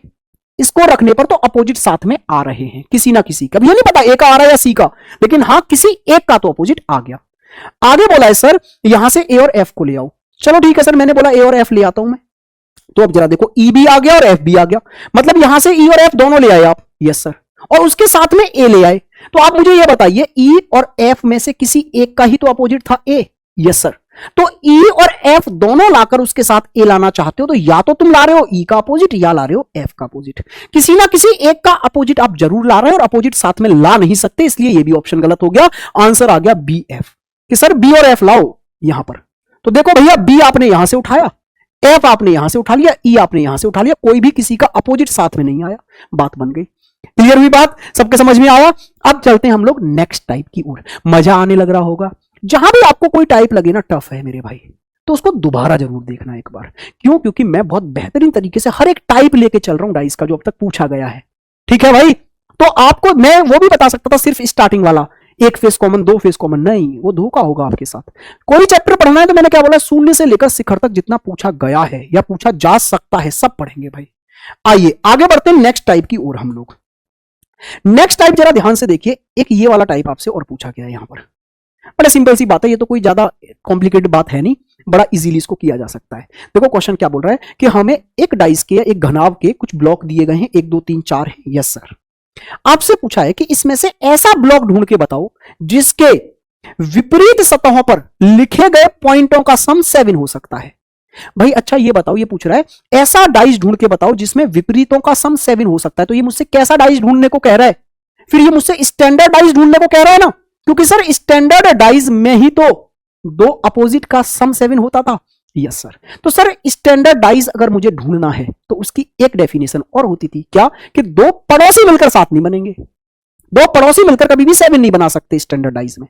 तो ये 4 फोटो है मेरे पास। यस सर, चारों फोटो में से कोई एक स्टैंडर्ड डाइस होने वाला है, वही चुनना है मुझे। तो सर देखो ये तो स्टैंडर्ड नहीं हो सकता, क्यों, क्योंकि यहां पर 4 और 3 ये पड़ोसी मिलकर 7 बना बैठे, और पड़ोसी मिलकर जहां 7 बना देते थे वहां नॉन स्टैंडर्ड हो जाता था, और मुझे चुनना है स्टैंडर्ड।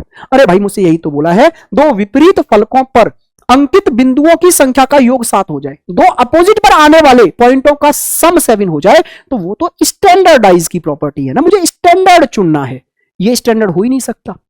ऐसे ही यहां देखो 3 और 4 मिलकर 7 हो रहे हैं, भाई ये भी स्टैंडर्ड नहीं हो सकता, ये भी नॉन स्टैंडर्ड हो गया।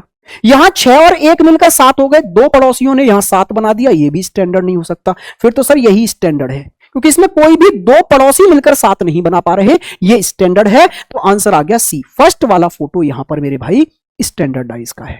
क्लियर हुई बात? यहां तक आपको बहुत अच्छे से समझ में आया होगा। और आज की इस क्लास में हमने सिर्फ और सिर्फ एक डाइस कंप्लीट किया है, वो है आपका क्लोज डाइस। ठीक है भाई, हमने क्लोज डाइस पढ़ा है। आप नेक्स्ट क्लास में हम पढ़ेंगे ओपन डाइस और लैंग्वेज वाले क्वेश्चंस। आज की क्लास में मैंने सिर्फ आपको क्लोज डाइस, जितना जीडी में पूछा गया है या जो जो टाइप क्लोज डाइस से बने हैं या बन सकते हैं, वो हमने सब कुछ आज की क्लास में कवर किया है। नेक्स्ट क्लास में हम कवर करेंगे क्या मेरे भाई, ओपन डाइस और लैंग्वेज वाले क्वेश्चंस। उम्मीद करता हूं आपको बहुत अच्छे से क्लास समझ में आई होगी। एक आध टाइप में अगर कोई सा डिफिकल्टी हो रही है तो उसको रिवीजन करेंगे दोबारा से वीडियो को देखकर। ठीक है भाई, तो आज के लिए रखते हैं इतना ही। नमस्कार, हैव अ गुड डे, मजे करिए। मुलाकात होगी आपसे बैच में। नमस्कार भाई।